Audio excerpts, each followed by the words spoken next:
So, die Technik haben wir. So, es ist endlich soweit. Sie ist da. Sie glauben ja nicht, wie lange wir gebraucht haben, diese Dame hier in diesen Hörsaal zu bekommen. Ich denke mal, das ist über ein Jahr her. Die ESA ist da sehr formal. Übrigens, Samantha spricht Deutsch und zwar hervorragend Deutsch, deswegen kann sie alles verstehen. Ich habe gerade mit ihr gesprochen, sie wird sogar den Vortrag auf Deutsch halten. Also sie kommt uns da sehr entgegen. Jawohl.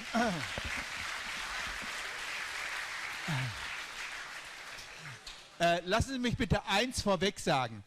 Das, was wir heute hier machen, wird live ins Internet übertragen per Livestream. Und die Kameras werden überall sein. Deswegen ist es uns nicht möglich, jedes einzelne Gesicht zu verdecken. Insbesondere, wenn es danach zu Fragen und Antworten kommt, dann wird nämlich die Kamera auf den Fragenden zeigen und all die drumherum sitzen, die werden natürlich mit übertragen ins Internet.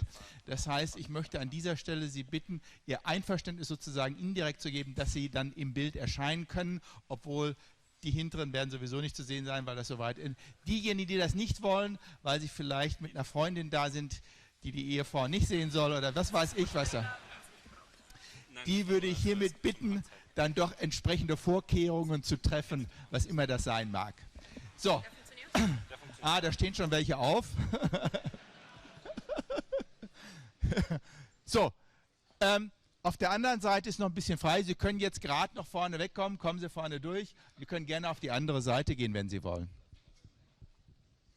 So.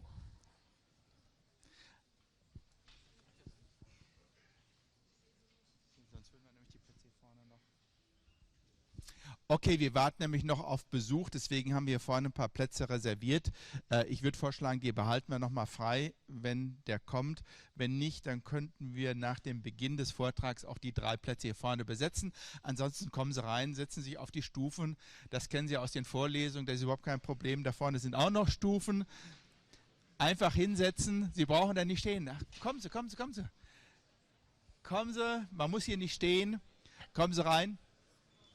Einfach hinsetzen. Wir sind hier an der Uni. Einfach hinsetzen. Immer weiter, immer weiter. So. So, damit haben wir das Formale. Ja, was haben wir sonst noch?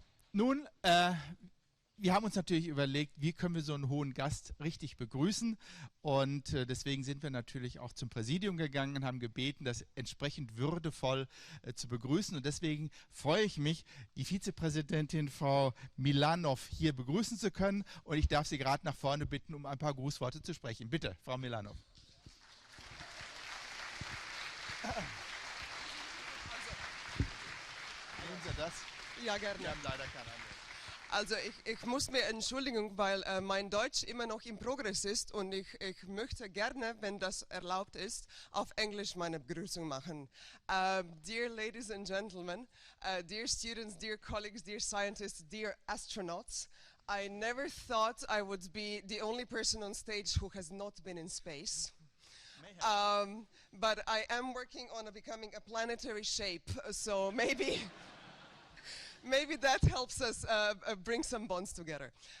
This is an incredibly exciting day for us, obviously. It's been less than a year now that we have Samantha back from space.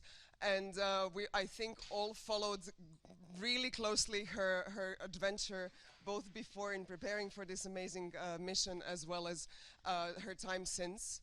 And in that sense, allow me to spend maybe 3 minutes just reflecting on what these types of events can mean for us as a university. When I think of universities, I think of universities in 3 I's. I think of interdisciplinarity, I think of internationality, and I think of innovation normally. So when it comes to interdisciplinarity, we have initiatives like the Excellence Cluster, the Universe, where astrophysicists, astronomists, nuclear physicists are bringing their minds together trying to uncover the secrets of the universe. But then, of course, we also have fantastic engineers and fantastic people who bring us closer to that very universe as well. When it comes to internationality, I think Samantha is a wonderful example of the requirement of nations coming together and working together hand in hand to solve the big societal problems, whether it is discovering and pushing the new frontiers of space and time, or whether it is solving other societal problems as such. Indeed, we have more than 10,000, almost 10,000 international students here on campus, and from what I hear, Samantha speaks 5 languages almost on a daily basis in her work, which is truly a testament to the importance of internationality, as well as German, in our daily work and lives going forward. Finally, there is the innovation aspect.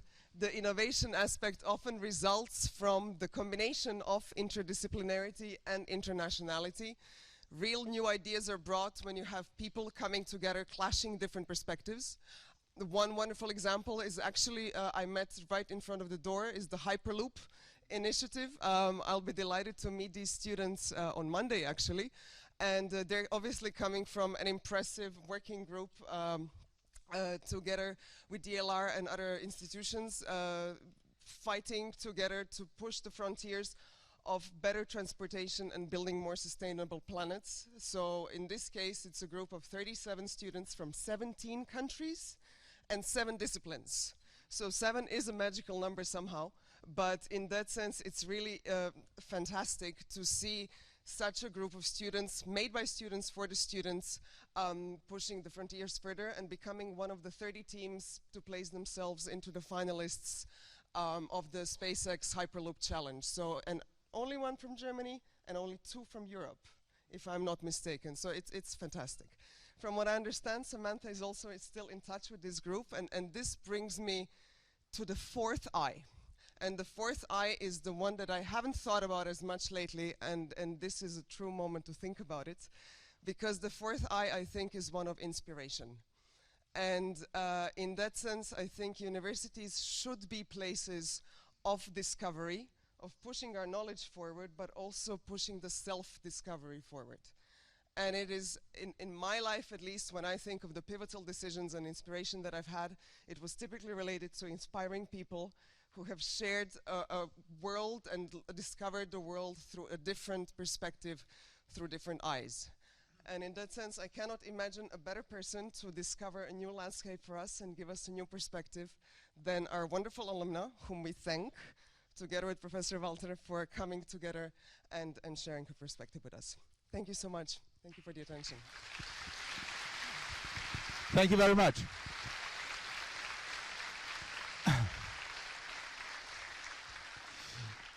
So, für diejenigen, die sich im Internet ein bisschen später eingeschaltet haben, gehe ich mal kurz auf die Kamera zu. Sie wissen, das wird live im Internet übertragen. Sie sind auch nachher, nach dem Vortrag von Frau Cristoforetti, herzlich eingeladen, Fragen zu stellen. Wir werden diese Fragen über Facebook entgegennehmen. Wir freuen uns darauf. Die werden vorher so ein bisschen ausselektiert. Natürlich nur die besten und wichtigsten Fragen werden dann genommen. Aber Sie können gerne über Facebook Fragen stellen. So, das war jetzt sozusagen die Einleitung. Jetzt kommt ein ganz wichtiger Punkt. Sie wissen wahrscheinlich, vielleicht wissen Sie es auch nicht, dass Samantha hier an dieser Universität studiert hat. Und zwar nicht nur irgendwo, sondern hier, Fakultät Maschinenwesen. Und auch nicht irgendwo bei der Fakultät Maschinenwesen, sondern am Institut für Luft- und Raumfahrt. Und nicht irgendwo am Institut für Luft- und Raumfahrt, sondern an meinem Lehrstuhl für Raumfahrttechnik.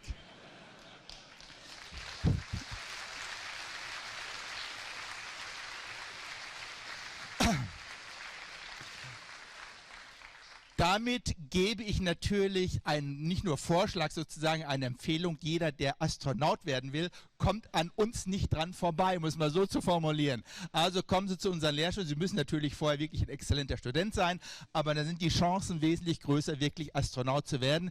Allerdings kann ich noch nicht versprechen, wann die nächste Auswahl sein wird. Ich weiß nicht, Samantha, weißt du, wann die nächste Auswahl sein wird? Anfang nächsten Jahrzehnts. Sie sehen, in welchen Zyklen das Ganze passiert. Also, sie war nicht hier nur Studentin, sondern sie hat auch ihren Abschluss hier gemacht. Damals war Professor Igenbergs der Leiter des Lehrstuhls, Professor Schmucker, und damit darf ich Professor Schmucker nach vorne bitten, hat damals die Diplomarbeit betreut, die Samantha gemacht hat. Sie hat sie übrigens in Russland gemacht, aber Professor Schmucker hat sie dann von hier aus betreut. Haben wir die noch irgendwo, Herr Schmucker? Ich müsste suchen, ich habe solche Stöße von Diplomarbeiten, da müsste ich jetzt nochmal suchen. Also, wir werden vielleicht nachschauen, wenn es Anlass dazu gibt, aber ich bin mir sicher, es war eine hervorragende Arbeit. In dieser Zeit war sie übrigens auch Mitglied der WAR. Was ist die WAR? Nun, das ist die Wissenschaftliche Arbeitsgemeinschaft für Raumfahrttechnik und Raumfahrt. Und diese Gruppe gibt es seit den 60er Jahren. Tatsächlich hat Professor Schmucker diese Arbeitsgemeinschaft von Studenten gegründet. All die Leute stehen draußen, Sie haben sicherlich vorne den Stand gesehen. Und genau diese WAR macht Hyperloop. Ich weiß nicht, ob Sie davon gehört haben. Hyperloop ist diese Überschallgeschwindigkeitsbahn, die in San Francisco mit Los Angeles verbinden will, und sie sind unter den letzten 20. Sie wissen, das wird stark finanziert von Elon Musk. Und sie haben jetzt eine Finanzierung bekommen und arbeiten jetzt daran. Und diese Gruppe, die ist also wirklich ganz hervorragend, die hat ihren Sitz bei mir am Lehrstuhl. Wir betreuen die. Also Sie sehen, alles gut ist an unserem Lehrstuhl. Da kommt man also gar nicht dran vorbei. Jawohl.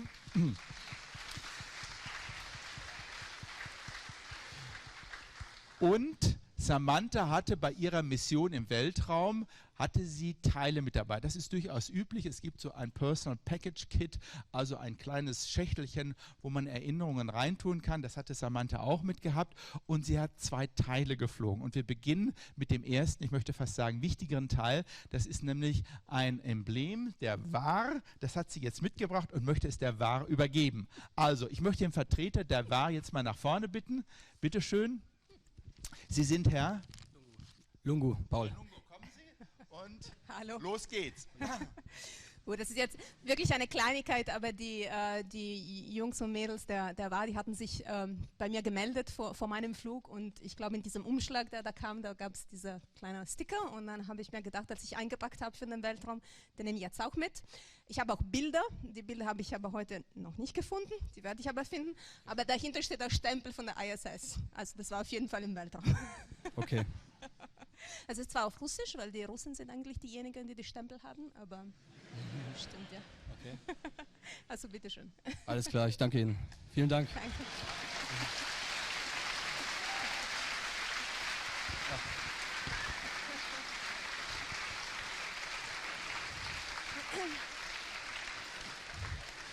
So, das war das eine Teil. Sie hatte allerdings noch ein zweites Teil mit, das werden Sie wahrscheinlich nicht wissen. Tatsächlich hatte sie 3 Teile mit. Eins konnte nicht angezogen werden. Tatsächlich war es ein T-Shirt von unserem Institut für Luft- und Raumfahrt. Aber das wichtigere Teil, das hat sie dann doch mitgehabt, und darum geht es jetzt. Samantha. Genau, das ist dieses 3D gedruckte Emblem vom LRT. Das war mit mir im Weltraum, und der erste Beweis ist, dass er immer noch im Ziploc war vom Weltraum. Die Ziplocs vom Weltraum erkennt man daran, dass immer ein Velcro-Stück dran ist. Das war auf jeden Fall da oben mit mir. Aber ich habe in dem Fall auch Bilder gefunden. Also hier ist das ist LRT, wir haben das in unserer Werkstatt anfertigen lassen, haben es vor der Mission ihr dann gegeben, und sie hat es dann im Weltraum gehabt, und hier sind die Bilder dazu, vielleicht halten wir es mal gerade in die Kamera, hier sehen Sie es, das Ding war im Weltraum.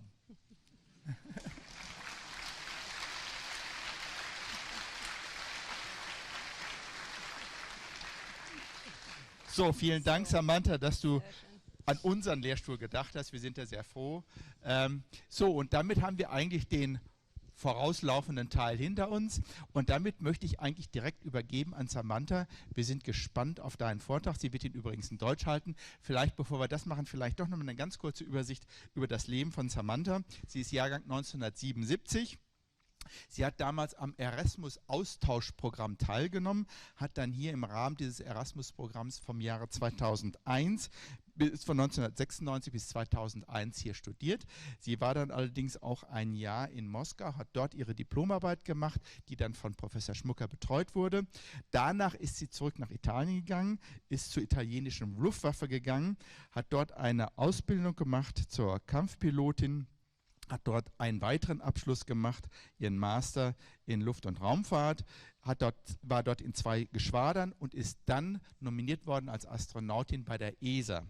Ja, und dann ist sie am 23. November 2014 in den Weltraum geflogen, war dort für 199 Tage und 17 Stunden und übrigens damit hält sie nach wie vor den Weltrekord im Langzeitaufenthalt von Frauen im Weltraum. Ich denke, das ist ein Applaus wert.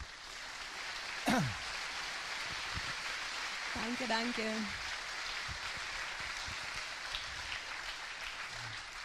So, und was dann wirklich in diesen 200 Tagen im Weltraum war, das wird sie uns jetzt erzählen. Samantha. Genau. Also vielen, vielen Dank, Professor Walter, vielen, vielen Dank, Frau Vizepräsidentin, vielen, vielen Dank, Professor Schmucker. Und ja, danke an euch alle. Also ich habe viele, viele Stunden in diesem Hörsaal verbracht, aber so voll habe ich es noch nie gesehen. Es liegt auch daran, ich glaube, dass die Studierenden auch ein Stückchen mehr sind jetzt. Als wir damals angefangen haben, waren wir eigentlich nur 350 im ersten Semester circa und jetzt glaube ich um die 1000 oder mehr, oder? Also hat sich schon was getan. Ich bin übrigens von Garching in der Stadt eine Station mit der U-Bahn gefahren. Ich war ganz stolz drauf, weil damals gab es auch keine U-Bahn. Die letzte Haltestelle war Garching-Hochbrück und dann durfte man auf den Bus warten. Also ihr habt es schön. Also ich würde vorschlagen, wenn jemand zuhört, dass wir die Lichter ein kleines bisschen nicht so hell machen, weil dann kann man die, oder gibt es hier die? Wie bitte? Ja, aber so geht es aber nicht gut. Also das sieht man gar nichts. Ja. Ja, aber dann sieht man die Bilder nicht. Also das ist ja schon ein Bildervortrag. Einfach die Blende öffnen.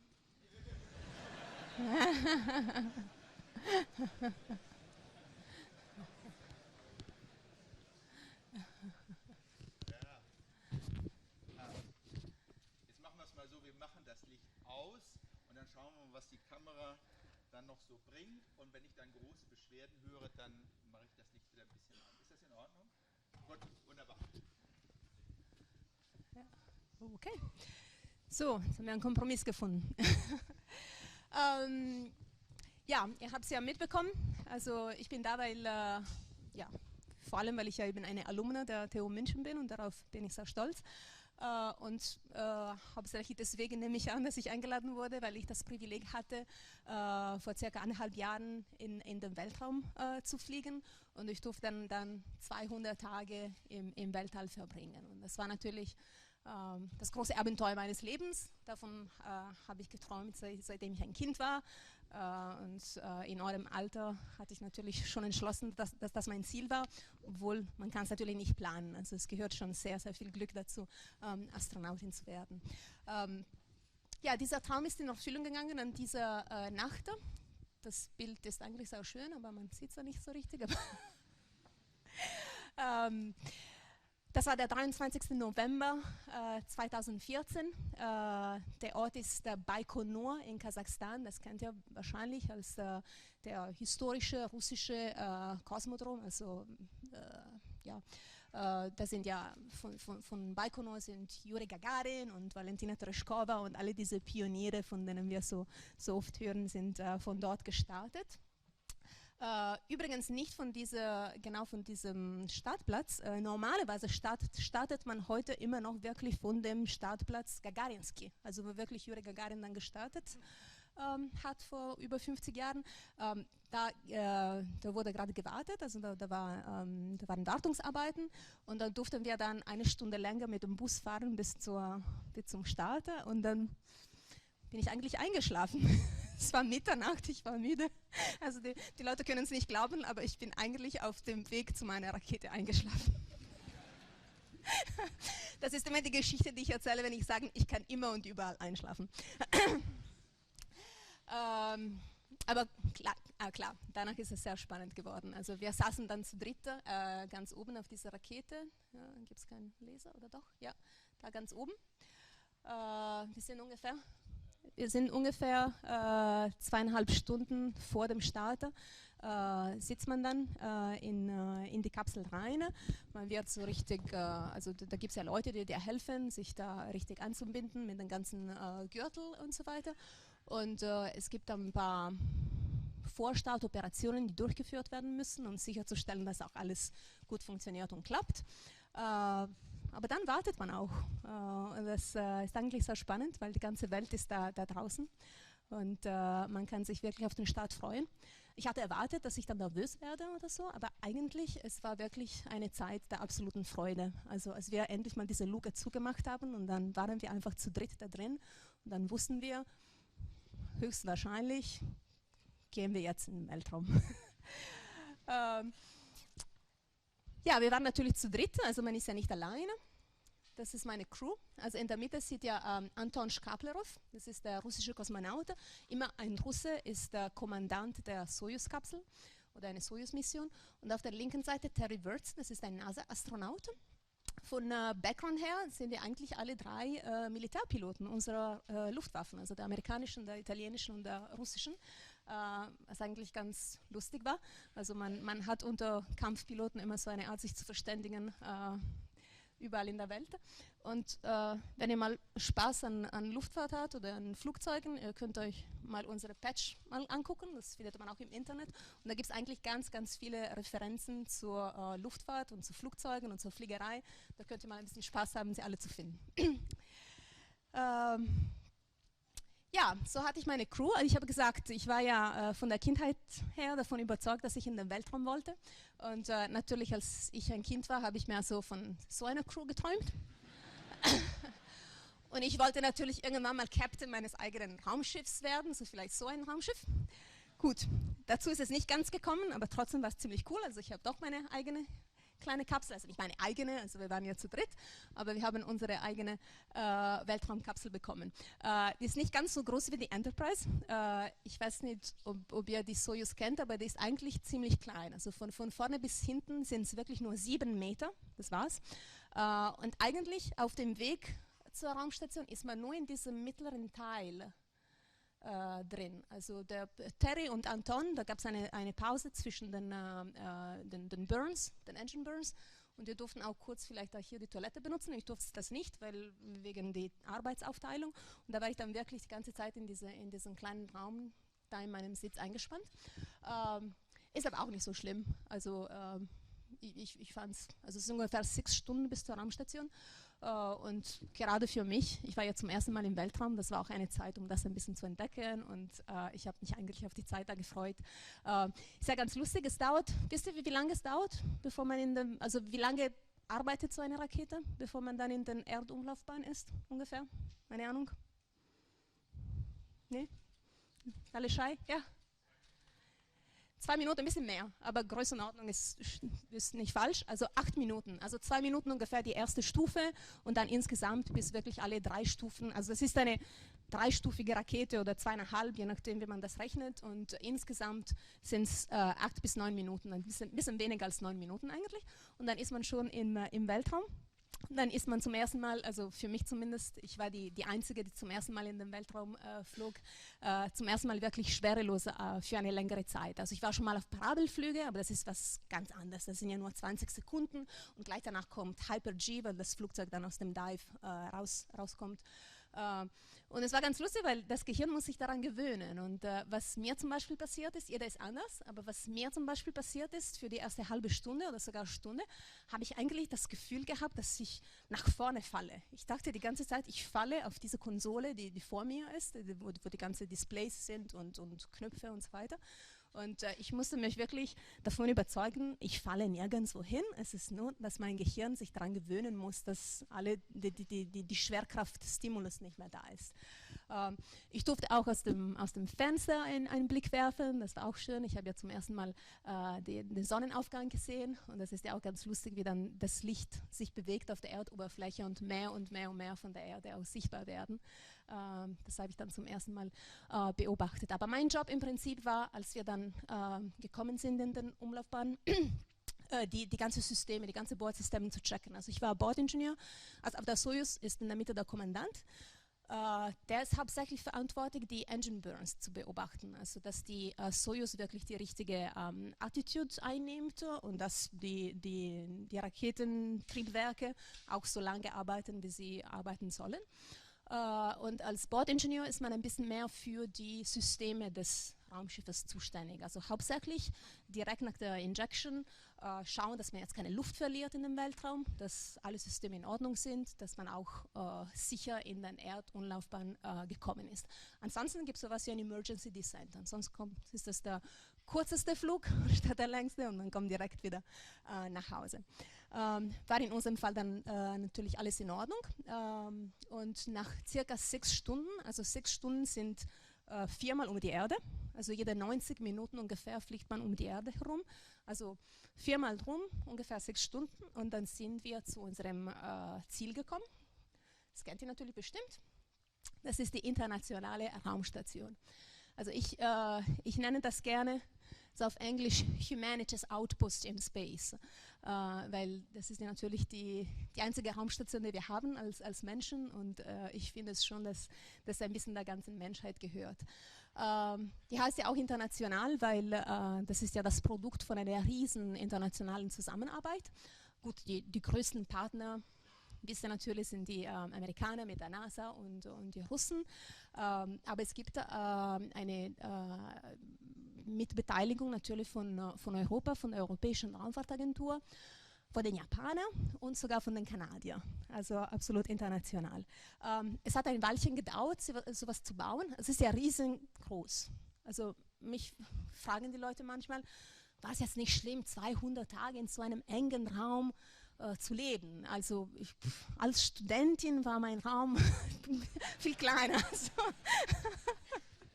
Also, geschweige dann auf der Akademie, wo wir irgendwie 100 Leute waren, die immer zusammen waren.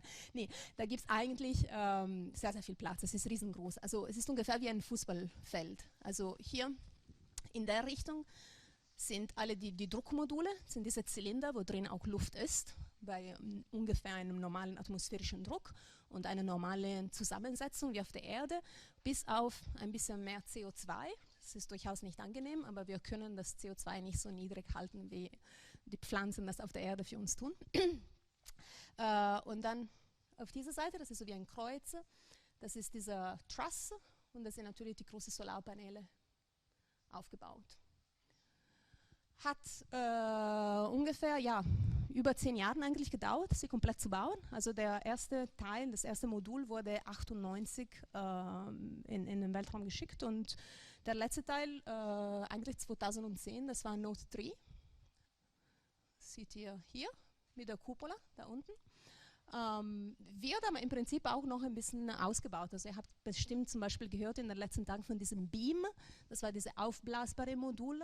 Das ist jetzt an dem Node 3 angebaut worden und das ist so ein experimentelles Modul, sagen wir. Es ist jetzt nicht ein Teil, wirklich ein Teil der Raumstation, das bleibt eigentlich geschlossen. Die Astronauten durften da nicht rein, das ist mehr so ein Experiment, aber durchaus etwas Interessantes für die Zukunft. So. Und das war die gesamte Crew. Also auf der Raumstation ist man nicht nur zu 3, sondern 6 Leute. Und was jetzt gemacht wird, das heißt, die Besatzungen werden nicht alle zusammen, nicht 6 Leute gleich rotiert, sondern immer wieder 3 und 3. Das heißt, wenn eine neue Soyuz kommt mit 3 neuen Leuten, sind eigentlich schon 3 Leute an Bord, die einige Monate schon da waren und dann kennen sie sich aus und dann können sie ein bisschen On-the-Job-Training für die Neulinge machen. So, da oben seht ihr dann 2 Russen, Jelena Serova und Sascha Samokutyaev und Butch Wilmore. Und alle zusammen haben wir Expedition 42, also 42 gebildet. Und ihr wisst ja, 42, that's the answer to the ultimate question of life, the universe and everything, right? So that was our movie poster, our expedition poster, sorry. Und unser Motto war natürlich Don't Panic. Aber gut, Gründe zur Panik hatten wir eigentlich nicht. Das war sehr angenehm. Ich meine, das war der Blick von unserem Fenster. Das ist auch nicht schlecht als Arbeitsplatz. Die Raumstation an sich fand ich immer schön. Also ich habe es sehr schön gefunden, einfach die Raumstation an sich zu beobachten von da oben. Ich weiß nicht, vielleicht bin ich ein Engineer-Geek, keine Ahnung, aber ich finde das schön. Und das sind diese jetzt Druckmodule, von denen ich geredet habe, ja, diese Zylinder. Also die Raumstation ist wirklich Stück für Stück gebildet worden. Das ist eigentlich ja, fast unglaublich, wenn man daran denkt, weil alle diese Komponenten, die waren nie zusammen auf dem Boden. Es ist nicht, dass sie jetzt alle zusammen gebaut wurden, niemand hat gecheckt auf dem Boden, dass sie alle zusammenpassen und dann hat man sie auseinandergebaut und Stück für Stück gestartet. Nie. Also die waren nie zusammengebaut auf dem Boden. Das heißt, ich glaube, jedes Mal, da war jemand ein bisschen gespannt zu gucken, ob sie auch wirklich zusammenkommen, also richtig zusammenkommen. Aber es hat eigentlich sehr, sehr gut geklappt. So, das ist eigentlich dieses logistische Modul hier, das erzähle ich immer gerne, das heißt Leonardo, das ist eigentlich ein Beitrag für die italienische Raumfahrtagentur. Das war eigentlich mein Ticket in den Weltraum, weil eigentlich die Flugmöglichkeit, die ich hatte, die kam als Barter, als Gegenleistung für diesen Modul, teilweise auch andere Sachen. Das ist ein logistisches Modul und da ist eigentlich, ja, klingt jetzt nicht so spannend, weil das ist ja wirklich wie eine Abstellkammer. Aber schaut ihr, wie voll das ist. Ich meine, wir könnten auf der Raumstation ohne diese Abstellkammer sozusagen wirklich, ja. Achso, ihr hört da oben nicht, oder wie? Hört ihr? Also vorhin nicht? Soll ich von vorne anfangen? Ich kann gerne. Ja, es tut was, wenn ihr nicht hört. Also ich weiß nicht, winkt oder schreit oder irgendwas. Ja, ist es besser mit dem Headset? Also ich finde nicht.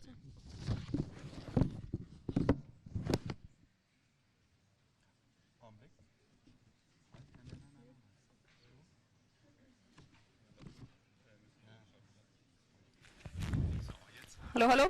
Besser? Ja, sehr schön. Okay, gut. Das haben wir dann gelöst.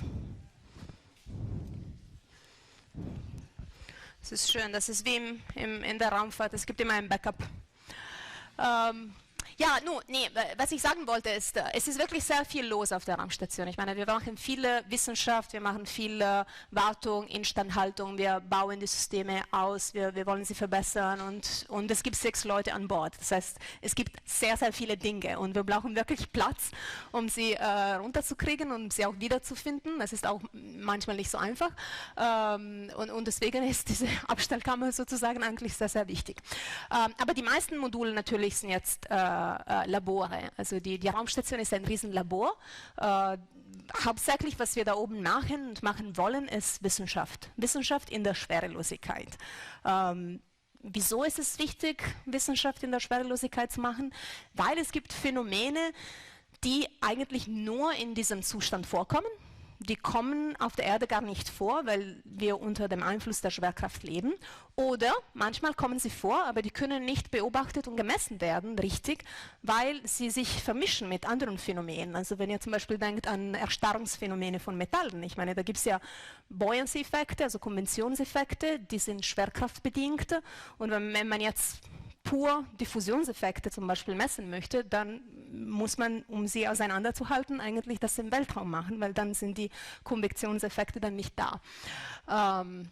Und was jetzt biologische Systeme angeht, also Zellen, Menschen, Tiere, Pflanzen, die adaptieren sich. Es gibt einen Adaptationsprozess an die Schwerelosigkeit, der eigentlich sehr, sehr schnell geht.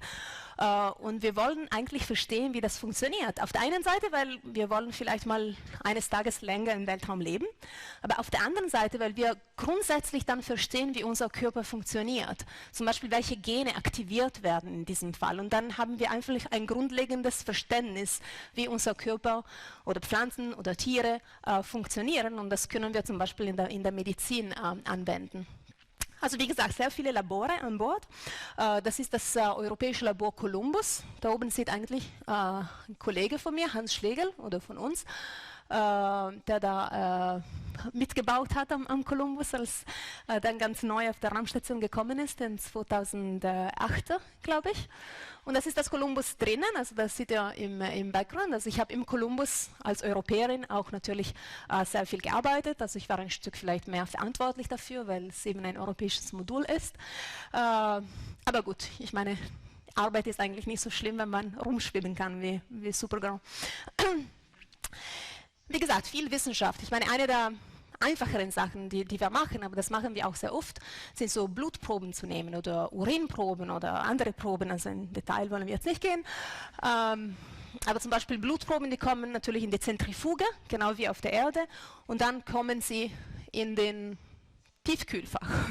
Ist ein bisschen kühler als bei uns zu Hause. Das sind glaube ich, minus 98 Grad, glaube ich, war es Celsius. Aber wir wollen natürlich sicherstellen, dass die Bedingungen auch stimmen.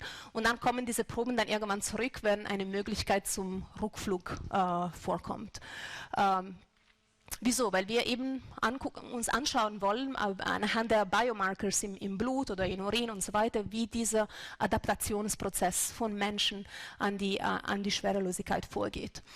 Das war jetzt ein Immunsystem-Experiment, also das ist jetzt nicht in vivo, also nicht auf dem Menschen selbst, sondern in vitro auf Proben gemacht, und der hat eigentlich wirklich gezeigt, wie die Immunzellen unglaublich schnell auf die Schwerelosigkeit reagieren und sich anpassen. Und da, glaube ich, kommt ein Paper in einem Nature ein Paper in einem Nature Journal heraus demnächst. Also das war sehr interessant. Also Triple Lux heißt er. Dieses Experiment hieß Dream Brain, und da ging es, also es ist in vivo, also auf den Menschen, und da ging es um die Rückkehr vom Blut, vom Gehirn zum Herzen. Also ich bin kein Arzt, aber ich kann mir durchaus vorstellen oder ich kann das nachvollziehen, wenn man mir erzählt, einer der Faktoren auf der Erde ist die Schwerkraft. Das hilft irgendwie. Und wenn die jetzt nicht mehr besteht, dann ist es interessant zu sehen, wie sich der Zirkulationssystem dann auch adaptiert. Und das war das Ziel dieses Experimentes. Aber interessant ist auch, dass dann dieses System, diese Technik entwickelt wurde mit diesen kleinen Ringe also elastische Bänder auf dem Hals und auf dem Arm und auf dem Bein, um eigentlich Messungen zu machen, ganz einfach, nicht invasiv, die sonst eigentlich nur mit Ultraschall gemacht werden können. Und Ultraschall ist ein bisschen komplizierter, weil das ist immer die Interpretation ein bisschen abhängig von der Person, die das macht, und das benötigt auch sehr viel Training. Das ist eigentlich sehr, sehr einfach und nicht abhängig von der Person. Und dieses System wird auch wahrscheinlich dann demnächst in richtige Anwendungen auf der Erde vorkommen. Ultraschall machen wir ganz viel, also zum Beispiel hier, wir sind jetzt keine Ultraschall-Spezialisten, also wir können die Bilder nicht interpretieren natürlich. Wir werden auch geführt von der Erde, also das ist ein remotely guided Ultrasound. Es klappt aber ganz gut und wird inzwischen auch eingesetzt für Remote Areas, wo jetzt keine Ultraschall-Spezialisten dahin kommen. Klappt eigentlich ganz gut. Und das war jetzt für die Augen, weil eine der Sachen, also einige Probleme, sagen wir so, in der Schwerelosigkeit wurden eigentlich sehr schnell klar. Also, dass man Knochen verliert, also Knochenmasse, dass man Muskelmasse verliert, das wurde jedem klar ziemlich schnell. Dass es kardiovaskular Probleme gibt, dass es Immunsystemprobleme gibt. Das war eigentlich auch lange Zeit schon bekannt. Aber nur vor einigen Jahren wurde eigentlich klar, dass auch viele Astronauten Probleme mit den Augen haben, dass sie schlechter und schlechter sehen mit der Zeit. Nicht bei allen, aber bei vielen. Und deswegen auch diese Ultraschalluntersuchungen, um zu gucken, was da jetzt genau vorgeht. Das ist Maris, das nennen wir das Monster. Das ist doch ein bisschen groß und es dauert eine Weile, das zusammenzubauen, aber das dient dann Untersuchungen, die mit Muskelabbau zu tun haben. Das ist Wartungarbeit auf Biolab. Das ist so ein Rack, so eine Art fast Schrank in der Wand, der eigentlich Life Science Experimente unterstützt. Das ist auch so eine Wartungsarbeit auf einem Rack, der unterstützt Pflanzenexperimente. Und dieses Experiment war ganz witzig, relativ einfach. Der benutzt diese portable Zentrifuge da unten, das heißt Cubic. Und da drin sind Stammzellen, sagt man, sind Stammzellen. Und da war die Fragestellung, wie differenzieren sie sich? Also Sie wissen ja, Stammzellen können sich differenzieren in verschiedene Arten von Zellen im Körper. Und in der Schwerelosigkeit, wie ändert sich dieser Differenzierungsprozess? Das war dann die Fragestellung von diesem Experiment. Ja, und aber auch ganz witzig, also wir haben versucht, mehrere Generationen von Fruit Flies zu züchten, also diese kleine Fliegen, die in der Küche immer so ein bisschen lästig sind. Die sind aber eigentlich ganz witzig und interessant in der Biologie, weil die sind so ein klassischer Model Animal, die werden seit langer Zeit untersucht. Man kennt ihre Gene, das Genom von diesen kleinen Tieren sehr, sehr gut. Und deswegen sind sie auch ganz nützlich. Hat nicht ganz geklappt, aber ich glaube, ist die zweite Generation schon gestorben. Aber die müssen die Luftfeuchtigkeit da ein bisschen anpassen und ich glaube, das fliegt dann demnächst wieder. Das ist mein Kollege Terry, der arbeitet an also ist das ein Stück vom Combustion Rack, also Verbrennung. Verbrennung ist durchaus auch so ein Thema auf der Raumstation. Ja, und das ist reine Wartungsarbeit. Also klar, also wir sind da oben, weil wir Wissenschaft machen möchten und Technologiedemonstrationen. Aber die Raumstation ist natürlich eine sehr komplexe Maschine. Die braucht auch eine gewisse Investition im Sinne von Zeit und Aufwand, damit man sie auch instand haltet, damit alles auch weiter funktioniert. Und deswegen sind wir auch manchmal so Werkstattarbeiter und Mechaniker. Aber ja, als Do-it-yourself-Toolbox ist auch nicht schlecht. Also ich fand es ganz witzig. Manchmal darf man auch Sachen bauen, die dann in den Weltraum rauskommen. Also wir haben verschiedene so Airlocks auf der Raumstation, also 2 Airlocks für Menschen, also größere für Weltraumspaziergänge. Und dann gibt es diese kleinere Airlock im japanischen Modul, das ist jetzt für kleinere Sachen, also nicht für Menschen. Da gibt es ja diese Schiebetisch, da kann man etwas draufbauen, dann den Schiebetisch rein in das Airlock, die Luke zu, wird ein Vakuum gemacht im Airlock und dann die Luke zur Außenseite aufgemacht und dann Schiebetisch raus. Und in dem Fall war für diese Art von Anwendungen ein relativ großer Satellit, der da steht und der ist praktisch jetzt da bereit, um jetzt vom japanischen robotischen Arm gegriffen zu werden, gefangen zu werden und in seinen Umlaufbahn gesetzt zu werden. Sehr oft sind es aber so kleine CubeSats, so ein kleiner Borg-Chip. Und das ist eben dieses Deployer, also das ist der japanische robotische Arm und das ist dieser Deployer, das ist eigentlich ein einfaches Stück, das ist ja wirklich nur ein Federungssystem und dann kommen sie in den Umlaufbahn und sehr, sehr oft von Studenten gemacht oder manchmal sogar Schüler, ist sehr, sehr populär jetzt. Das sind ja diese, ihr kennt ja wahrscheinlich, das sind ja CubeSats, die sind so 10 cm pro Seite oder manchmal doppelt so viel oder 3-mal so viel, aber das ist ja dann die Grundversion. Gut, man ist ja 200 Tage da oben, also irgendwann hat man genug von seinen Kollegen und dann kann man sie in den Weltraum schicken, damit man ein bisschen Ruhe hat. Nein, natürlich nicht. Also, wir hatten sehr, sehr viel Spaß da oben zusammen. Aber Weltraumspaziergänge gab es 3 während unserer Mission, haben Terry und Butch gemacht. Und es ging darum, hauptsächlich ging es darum, hunderte von Metern von Kabel zu legen, damit dann, ich glaube im Sommer wird angefangen, in diesem Sommer, ein neues Docking-System anzubauen an 2 von den Ports der Raumstation und da kommen dann demnächst diese neue Kapsel, die Amerikaner entwickeln für Cruise.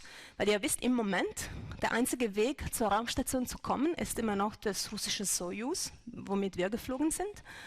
Seit 2011, glaube ich, 2010 oder 11, fliegt das Space Shuttle nicht mehr. Und deswegen gibt es wirklich nur einen Weg, da oben zu kommen. Und es gibt verschiedene Firmen in den USA, die fleißig daran arbeiten, dann neue Kapseln zu bauen, die dann wahrscheinlich ab 2018, 2019 dann auch Crews zur Raumstation bringen können. Und damit sie auch dann andocken können, dann wird die Raumstation ein bisschen ausgebaut in dem Sinne und die ganze Kabelverlegung haben dann Terry und Butch gemacht. Für Weltraumspaziergänge trainiert man eigentlich unter Wasser. Und zwar in einem riesigen Pool in Houston. Das ist 13 Meter tief und sehr, sehr groß. Also eigentlich so groß, dass ein Mockup von der Raumstation in reellen Größe da Platz findet. Also das ist jetzt nicht kleiner oder verkleinert, sondern das ist wirklich die reelle Größe. Und da ist alles nachgebaut, was auf der Außenoberfläche von diesen Modulen dann ist. Also sehr, sehr nah dran. Und da darf man da unten trainieren und ja, ein bisschen lernen, wie man mit solchen Tätigkeiten umgeht. Also das ist durchaus anspruchsvoll und sowohl die echten Weltraumspaziergänge als auch diese Tauchgänge. Also man fängt, normalerweise sehr, sehr lange Tage, man kommt normalerweise um 6:30 da am Schwimmbad, ein Stündchen oder so, man bereitet alle die Tools, die Werkzeuge und die ganze Konfiguration, wie man sie haben will. Und dann irgendwann 7:30 gibt es so einen Medical Check, da schaut ein Arzt, dass einer wirklich auch gesund ist. Um 8 Uhr gibt es ein riesen Briefing mit den ganzen Leuten, die da mitarbeiten. Also ihr seht zum Beispiel hier ganz viele Taucher, das sind die Sicherheitstaucher und es gibt ein Dutzend von denen im Wasser mit uns. Und in diesem Brief wird eigentlich allen erklärt, was jetzt vorkommt an dem Tag. Und um 8:30 oder so kommt man zum Pooldeck und da wird dieser Anzug praktisch Stück für Stück um die Person dann wirklich gebaut. Also das ist nicht ein Einzelstück, wo man jetzt reinsteigt oder das man einzieht, sondern es ist wirklich praktisch Stück für Stück um den Astronauten dann gebaut. Und um 9 kommt man ins Wasser rein. Und um 3 Uhr kommen wir wieder raus. Und dazwischen arbeitet an diese Tätigkeiten, die man da lernen muss. Auf der Raumstation ist man auf der nun russischen Seite eigentlich nur zu dritt. Das heißt, wenn 2 Leute rausgehen, dann bleibt eine Person übrig, in dem Fall war ich. Und ich war dann zuständig für dieses Aufbauen von diesen Spacesuits und für die ganze Airlock-Operationen und Druckausgleiche und so weiter und so fort. Stellt euch vor, die Terry und Butch sind zwischen 12:30 und 1 rausgekommen, also da haben sie wirklich die Luke aufgemacht und haben angefangen, aber der Tag ist eigentlich vor 7 Uhr morgens angefangen, also es gibt eigentlich 5 bis 6 Stunden Arbeit, bevor man auch wirklich rauskommt. Teil davon ist das Pre-Breathing, also weil der Druck ja im Anzug ist eigentlich nur 1/3 von dem normalen atmosphärischen Druck. Das heißt, es gibt das Problem, wer ist hier Taucher, Scuba Diving? Also ihr kennt dieses Decompression Sickness Problem. Also potenziell könnten Astronauten das haben, weil ja der Druck erniedrigt wird. Um das zu vermeiden, gibt es ein ziemlich kompliziertes Protokoll, das dauert 1,5 Stunden, wo man versucht eben das ganze Stickstoff aus dem Blut rauszukriegen, dass man da keine Probleme hat. Also ihr versteht das. Ich meine, es geht ja wirklich um Teamwork und um Vertrauen. Also da muss man wirklich die Leute vertrauen, mit denen man da oben ist, weil man setzt sein Leben in ihre Hände sehr oft. Und vor allem, wenn jetzt Notfallsituationen vorkommen würden. Also das ist jetzt ein Trainingsbild natürlich, das ist nicht auf der Raumstation, aber für Notfallsituationen trainieren wir eigentlich sehr, sehr viel. Hoffentlich braucht man dieses Training dann nicht, aber man möchte bereit sein. Es gibt 3 typische Notfallsituationen, für die man sehr viel trainiert. Das eine ist natürlich Feuer. Die zweite ist Decompression, also das heißt, es gibt irgendwo eine Luke und man verliert Luft in den Weltraum und irgendwann ist nicht mal Luft genug da, um zu atmen. Und deswegen muss man die Luke schnell finden und hoffentlich dann eine Luke zumachen und dann ist alles wieder gut, mehr oder weniger. Aber die Notfallsituation, die wirklich vielleicht nicht sehr wahrscheinlich ist, aber wenn die passiert, dann wirklich furchterregend ist gut, dass man sie als Crewmitglied hat. Das war das Schlimmste. Aber gut. Außer das ist ein Ammonia-Leak. Also wenn man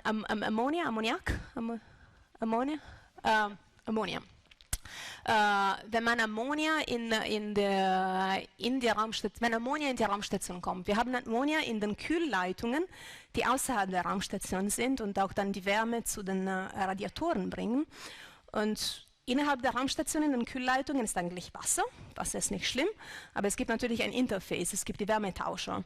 Und wenn dann wenn ein Wärmetauscher da kaputt geht, ist eigentlich sehr wahrscheinlich, dass Ammonia reinkommt, weil Ammonia steht eigentlich unter einem höheren Druck. Aus irgendeinem Grund wurde diese Entscheidung getroffen und deswegen besteht ja diese Gefahr. Und Ammonia ist natürlich sehr giftig und die kann einen sehr schnell töten und deswegen trainieren wir eigentlich, das sehr schnell zu reagieren, so eine Sauerstoffmaske aufzutragen. und ganz, ganz schnell zum russischen Segment, zum russischen Teil der Raumstation zu schweben, weil da gibt es kein Ammonium. Da ist man normalerweise sicher. Also da muss man wirklich diese Sauerstoffmaske anziehen und ganz schnell dahin kommen, sicherstellen, dass auch alle 6 auf der richtigen Seite von der Luke sind und dann die Luke zumachen. Und das haben wir eigentlich einmal gemacht. Zweimal sogar am gleichen Tag. Gott sei Dank war es dann am Ende ein False Alarm, also es gab nicht wirklich Ammonia. Wir sind aber eigentlich einen ganzen Tag im russischen Segment geblieben, bis dann die Spezialisten auf dem Boden dann auch wirklich sicher waren, dass das keine Ammonia, also dass wirklich ein False Alarm war. Aber gut, also wie gesagt, also ob jetzt eine Crew erfolgreich ist, also hängt normalerweise nicht so sehr davon ab, dass alle irgendwie Superstars sind oder super smart und super mutig oder was weiß ich, sondern dass man auch wirklich als Team gut zusammenarbeitet. Also das ist, glaube ich, das Allerwichtigste. Also wenn eine Crew von Superstars gebildet ist, die aber nicht zusammenarbeiten möchten oder können, dann irgendwie klappt das doch nicht so gut. Und deswegen eigentlich arbeiten alle aktiv daran, dass es eine gute Stimmung und eine gute Atmosphäre auf der Raumstation gibt, sonst überlebt man da nicht 200 Tage. Und dazu gehört natürlich, dass man auch Sachen zusammentut. Also das war so ein gemeinsames Abendessen, das war vielleicht Thanksgiving und ja, Geburtstage kann man zusammen feiern. Das war ein tolles Cake, eine tolle Torte, die ich von Terry bekommen habe für meinen Geburtstag. Weihnachten, gut, die Russen mit Weihnachten, die übertreiben das immer. Aber wir hatten eigentlich 2 Weihnachten, weil am 25. Dezember und dann 2 Wochen später der orthodoxe für die Russen. Ja, tolle Geschenke kriegt man manchmal. Also mein Commander Butch hat mir so ein, habe ich ja gar nicht, aber diese Mach 25 Patch geschenkt, weil ich ja auf der Soyuz geflogen war. Haarschnitte, ja. Das ist ja ganz witzig. Also ja, ich wusste gar nicht, was ich da mit meinem Haar tun kann, weil ich meine, bei den Jungs ist einfach, die haben dieses Rasierer und stellen da irgendwie 1-2 Millimeter, keine Ahnung, und es geht ganz schnell. Fand ich jetzt nicht so toll als Idee. Dann habe ich Terry trainieren lassen. Der kam mit mir zu meiner Friseurin in Houston. Ja. Das war bei ihm im Trainingsprogramm. Musste das abhaken. Und gut, ich habe ja nicht so viel Haar. Ja? Also ich meine Friseurin, die braucht normalerweise so 20 Minuten, um mein Haar zu schneiden. Terry hat 2,5 Stunden gebraucht. Das ganz vorsichtig gemacht. Aber toll, ich meine, der ist ein Naturtalent, hat sie gesagt. Also, der ist ganz witzig. Ich meine, wenn er da wäre, dann würde er euch erzählen, er ist ja ein Kampfpilot, er hat Kampfeinsätze geflogen, er war Pilot vom Space Shuttle, er hat das Space Shuttle angedockt, hat Weltraumspaziergänge gemacht, alles Mögliche. Aber so nervös wie an dem Tag war er nie. Da hat er richtig Angst gehabt. Nee, es war ganz lustig. Ja, so hier schläft man, also man hat so eine kleine, das ist jetzt ein Fischei, eigentlich schaut so aus, das ist so wie eine Telefonzelle, und da hat man einen Schlafsack und ein paar Laptops und ein paar persönliche Sachen drin, also so viel Platz ist das nicht, aber es ist eigentlich ein Luxus, also das ist wirklich alles, was man braucht, also ein Platz, wo man schlafen kann, wo es einigermaßen ruhig ist. Die Raumstation ist nicht ruhig, also manchmal fragen mich die Leute, wie ist es im Weltraum bei dieser Ruhe? Es ist eigentlich so laut, weil überall Fans immer im Laufen, also Ventilatoren, Pumpen, also das Wasser muss zirkulieren die ganze Zeit, die Luft muss angeregt werden. Also wie gesagt, es gibt keine natürliche Konvektion und deswegen muss man immer die Luft dann zirkulieren. Sogar in dem kleinen Telefonzelle da gibt es einen Fan, einen Ventilator, weil sonst würde man während des Schlafs so eine Blase von CO2 um das Gesicht bekommen und man könnte im Prinzip auch sterben davon. Aber gut, ich meine, bis auf diesen Ventilator ist eigentlich da drin relativ ruhig und relativ dunkel auch. Und also ich habe eigentlich ganz gut geschlafen im Weltraum, ich fand es eigentlich nett. Eine privates Telefongespräch kann man da drin führen. Eigentlich, wir haben so ein Voice-over-IP, wir können beliebige Nummer auf der Erde erreichen. Aber das Schöne ist, niemand kann uns anrufen. Das ist toll. Ja, also Sport ist eigentlich ganz wichtig. Also ich habe das ein bisschen angedeutet, also Knochenabbau, Muskelabbau, man muss natürlich dagegen wirken. Gerade für Knochenabbau wäre das ein Problem, auch langfristig. Wir können eigentlich so, wie man jetzt auf der Erde mit Gewichten arbeitet im Gym, also Squats und Deadlifts und alles Mögliche, kann man eigentlich auf der Raumstation machen. Und wir haben so eine spezielle Maschine, die heißt AROD. Und die hat so Vakuumzylinder, die dann den Widerstand anbieten, und dann kann man eigentlich mit Gewichten arbeiten in der Schwerelosigkeit, sagen wir mal. Laufen, auch ganz wichtig. Man muss sich natürlich irgendwie anbinden an die Plattform, sonst würde man einfach wegschweben. Angenehm ist das nicht, weil man hat einen riesigen Druck auf die Schulter, und ja, es ist wie ein, sagen wir mal, als ob ihr jetzt einen schweren Rucksack tragen würdet, weil es ist dann alles wirklich auf Schulter und Hüfte, aber ganz, ganz nützlich. Gerade auch für Knochen, also jeder Schritt, dieses Aufschlagen auf die Plattform, das ist eigentlich ein Stimulus für die Knochen, nicht abzubauen. Also. Wasser, ganz wichtig. Wir sind ja Menschen, wir brauchen Wasser zu trinken, zu waschen, mehr oder weniger zu waschen, um Essen vorzubereiten. Also sehr viel von unseren Gerichten sind eigentlich dehydratiert, also man muss ja wirklich dann Wasser wieder reintun, damit sie auch wirklich essbar sind. Wir könnten uns natürlich nicht leisten, irgendwie das Wasser wegzuschmeißen und neues Wasser, sauberes Wasser raufzufliegen. Das wäre unmöglich, viel zu teuer, viel zu kompliziert, viel zu viele Raketenstarts, das geht nicht. Deswegen wird das alles wieder aufgearbeitet. Also das Wasser von der Luft, von der Feuchtigkeit, vom Schwitzen, vom Reden, aber auch, ja, Urin, genau wie unsere Erde das für uns tut. Wir haben Geräte auf die Raumstation, die dann Urin wieder ins trinkbare Wasser aufarbeiten. Essen, wie gesagt, normalerweise nicht so, also kein frisches Essen. Also Äpfel gibt es hin und wieder, aber sehr selten. Also meistens sind so fertige Gerichte, wie sie jetzt Soldaten vielleicht oder vom Camping ja vielleicht auch kennt, die man einfach ein bisschen aufwärmt und aufschneidet, und dann sind sie bereit zu essen. Oder wie gesagt, man muss ein bisschen Wasser dazu führen. Hin und wieder haben wir frische Obst und ein bisschen frische Gemüse, und das passiert eigentlich, wenn so ein Cargoschiff kommt und dann die psychologische Support-Leute auf dem Boden, die legen ein bisschen frisches Essen dabei für uns. Cargo-Raumschiffe, also das war das ATV, Automated Transfer Vehicle, ganz wichtig, weil das eigentlich von der ESA war, von der Europäischen Raumfahrtagentur. Ich sage war, weil wir hatten eigentlich das letzte an Bord, das war ATV-5. Inzwischen ist das Programm beendet und wird ein bisschen weitergeführt im Sinne von Orion Service Module. Also ich weiß nicht, ob ihr vielleicht von Orion gehört habt, das ist diese neue Kapsel, die die NASA entwickelt, die im Prinzip hoffentlich Astronauten auch zum Mond bringen wird im nächsten Jahrzehnt. Und das Service Module wird eigentlich von der ESA gebaut. Also das ist eigentlich für uns in Europa ganz wichtig, weil das ist das sogenannte Critical Path. Also ohne Service Module geht das Orion nirgendwo hin. Das heißt, wir müssen das auch wirklich liefern. Und es ist auch sehr viel Technologie vom ATV, vom ATV, die dann in dieses Service Module dann reinfließt. Das war das größte Cargoschiff, das wir hatten. Also hat eigentlich 7 Tonnen Supplies zur Raumstation gebracht. Und automated, weil er eigentlich ganz automatisch an die Raumstation docken konnte. Also mit einer sehr, sehr guten, großen Präzision. Also Größenordnung von Zentimeter wirklich. Ja, und wenn Cargoschiffe kommen, wie gesagt, also 7 Tonnen Supplies, das ist auch sehr viel Arbeit für Astronauten, um die dann wieder auszuladen und irgendwann mal wieder zu beladen. Also etwas wie das ATV ist eigentlich ein Mülleimer, wenn das wegkommt. Das heißt, es brennt in der Atmosphäre, und das ist eigentlich eine Art, oder die Art, die wir haben, Müll dann zu entsorgen.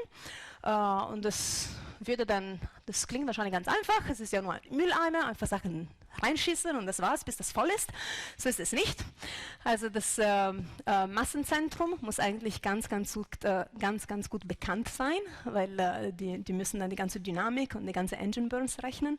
Also deswegen müssen sie auch wissen, wo alles hinkommt. Und deswegen, obwohl es eigentlich Müll ist, man muss eigentlich sehr, sehr sorgfältig damit umgehen und alles wirklich nur dahin stellen, wo das vom Boden geplant wurde. Ja, und so schaut es aus, wenn diese Cargo-Ops laufen. Das war eben das ATV beim Abdocken vom ISS. Und dahinter aus dem Fenster von der Kuppel, da sieht er ein anderes Schiff, das heißt Dragon. Also wir hatten 2 Dragons auf der ISS während unserer Mission. Kennt ihr wahrscheinlich, werden von SpaceX gebaut, sind also deutlich kleinere Schiffe. Können nicht automatisch an die Raumstation andocken. Also sie parken 10 Meter von der Raumstation, die machen so eine Art Formationsflug und dann werden eigentlich von den Astronauten gegriffen mit dem robotischen Arm, das zeige ich euch noch. Das war, glaube ich, der 2. Dragon, den wir bekommen haben und der war ganz speziell für mich, weil da drin war eigentlich die Kaffeemaschine, eine Espressomaschine aus Italien. Und dann durfte ich, da gab es sogar so spezielle Zero-G-Cups, die im Weltraum mehr oder weniger es erlauben, aus einer Cup, aus einer Tasse zu trinken. Normalerweise sind es ja geschlossene Tüten, aber die wurden eigentlich von einem Kollegen, so einem genialen Kollegen bei der NASA, der heißt Don Pettit.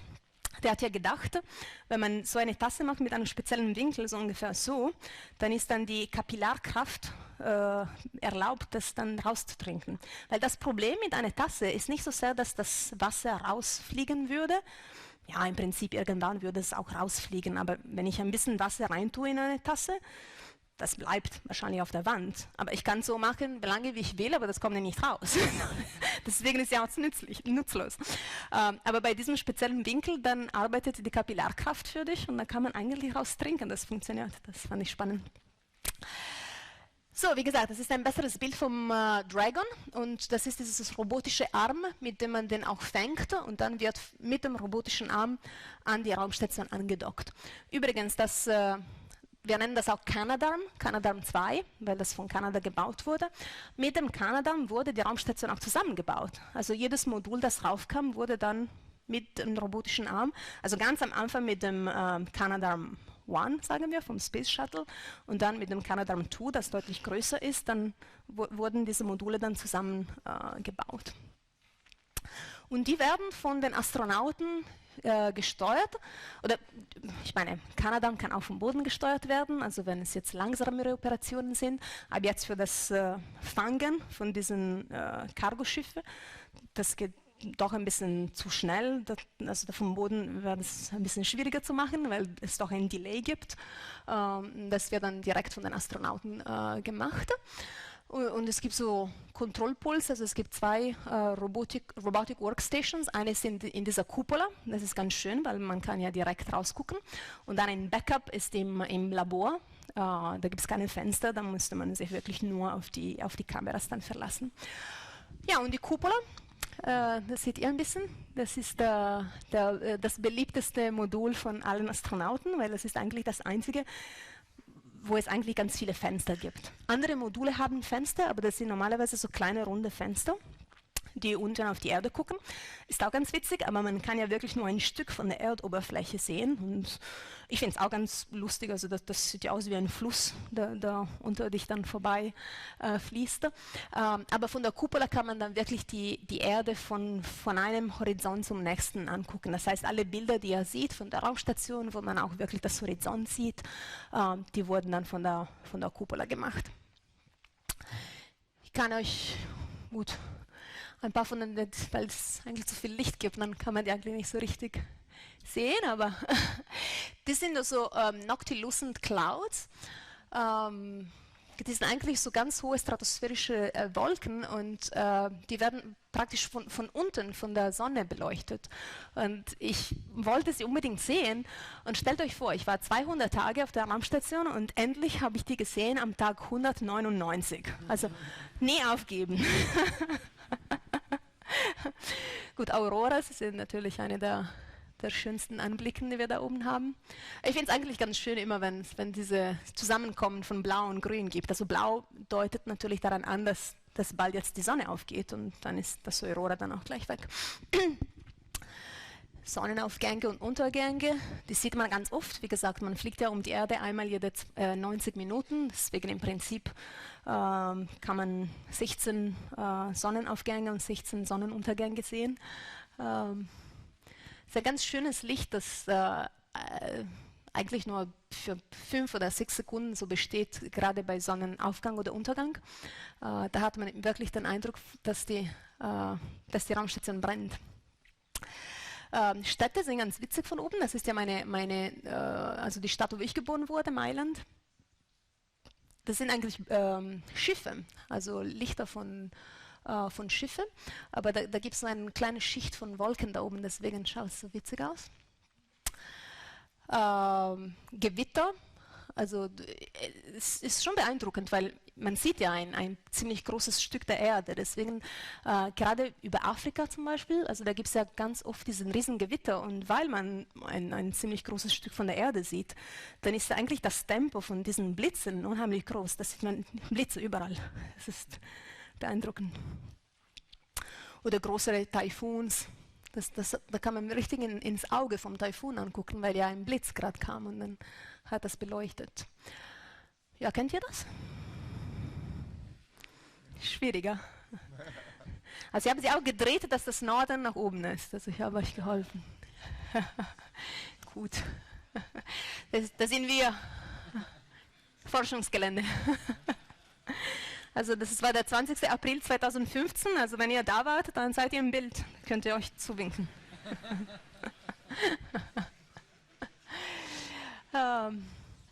Ja, und der schönste Anblick ist natürlich, also diese Bilder, wo man das Horizont sieht und eigentlich die Erde so ruhig und friedensvoll ausschaut. Das ist schon beeindruckend. Ja, irgendwann nach 200 Tagen war es die Zeit, dann Tschüss zu sagen. Wieder den Druckanzug anzuziehen und unseren Freunden Tschüss zu sagen und es war Zeit abzudocken. Gut, der Rückflug auf die Erde, das ist ein Abenteuer an sich. Es ist sehr, sehr dynamisch. Wenn man nicht wüsste, was auf einen zukommt, dann würde man denken, dass man stirbt. Aber wir wissen aber ganz genau, was auf uns zukommt und deswegen ist es eigentlich ganz lustig. Ja, es ist wie ein Amusement Park, aber richtig heftig. Ja, und irgendwann kommt man mit einem gescheiten Stoß auf die Erde zurück. Und dann ist die Zeit für ein neues Abenteuer. Das ist das Wiederanpassen auf das Leben auf der Erde, aber das ist eine Geschichte für ein anderes Tag. Dankeschön.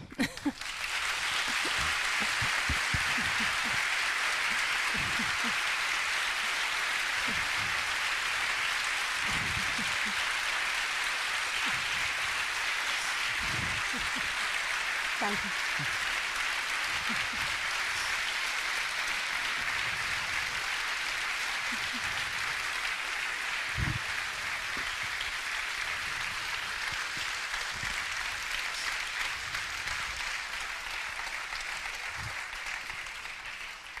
Samantha, du hörst es am Applaus, es war so schön und die ersten Minuten konnte man dich leider nicht so gut verstehen. Hast du eine Zugabe? Ja, also von mir aus gerne, aber vielleicht wollen Sie auch Fragen stellen. Jetzt machen wir erst ein bisschen Zugabe. Geht das? Zugabe? Zugabe heißt noch ein paar Bilder oder kannst du noch was erzählen? Eine besonders schöne Geschichte von der Raumstation. Eine besonders schöne Geschichte von der Raumstation. Da gäbe es so viele, aber ja. Ich stelle dir eine Frage und darauf kannst du. Wie ist das mit Alkohol auf der Raumstation? Ich weiß nichts davon. Gar nichts. Gut. Wer Samantha kennt, weiß, was das heißt. Vielleicht gibt es auch noch andere schöne Geschichten. Nee, ja, ich meine, wir haben so viel Spaß gehabt da oben. Also das ist ja, es gäbe ja natürlich sehr, sehr, sehr viele lustige Momente, aber die sind ja auch ein bisschen Crew-Sachen. Also. Wie ist das mit der Toilette? Ich weiß, du hast es öfter schon vielleicht erzählt, aber wie ist das mit der Toilette? Ist das schwierig? Wie viel gibt es dort? Gibt es nur eine? Es gibt eigentlich zwei, was eigentlich wichtig ist, weil wenn eine kaputt ist, dann ist es eigentlich schön, dass es eine zweite gibt. Ich hatte es schlimmer erwartet im Sinne von Problemen, weil bei anderen Crews ist es doch vorgekommen, dass sie auch öfters Probleme hatten. Und bei uns, also ja, man hat immer Angst. Also, die Toilette der Raumstation, da gibt es so eine riesige Gebrauchsanleitung. Also es ist jetzt bisschen komplizierter als die normale Toilette zu Hause. Wenn alles gut geht, ist es auch nicht so schlimm. Aber ich meine, man macht, was man machen muss und dann macht man diesen Ventilator zu, weil das funktioniert wegen eines Ventilators. Ja? Der Ventilator sorgt dafür, dass alles auch in die richtige Richtung geht, weil es gibt ja keine Schwerkraft. Das ist ja ganz wichtig. Und wenn man dann fertig ist, dann macht man das Ventilator zu und dann wartet man, dass gewisse Lichter dann ausgehen. Und dann können zwei Sachen passieren. Die Lichter gehen aus, ist alles gut, oder die Lichter gehen aus, aber irgendein rotes Licht geht an. Da gibt es auch zwei Möglichkeiten. Das rote Licht könnte eigentlich nur sein, dass dein Tank voll ist und dann muss man das auch wechseln. Das passiert aber nicht so oft, weil meistens ist die Toilette auch verbunden mit der Wiederaufarbeitungsanlage und deswegen geht auch das Tank nicht, wird das auch nicht voll. Wenn es Probleme mit dieser Anlage gibt, das kommt auch mal wieder vor, dann wird das Urin zunächst mal in diesen Tanks aufbewahrt und wenn das rote Licht kommt, dann darf man das wechseln. Und da verliert man gleich irgendwie 15, 20 Minuten, dann ist man gleich spät mit seinen Tätigkeiten und das ist ja ganz schlimm. Oder es kommt irgendein Licht an, wo er sagt, gut, Toilette ist zunächst mal kaputt, bis dann Zeit eingeplant werden kann, um eine wirkliche Reparatur durchzusetzen. Und dann dürfen wir dann zum russischen Teil der Raumstation gehen und dort die Toilette benutzen. Wir sind ja gastfreundschaftlich, also ist okay.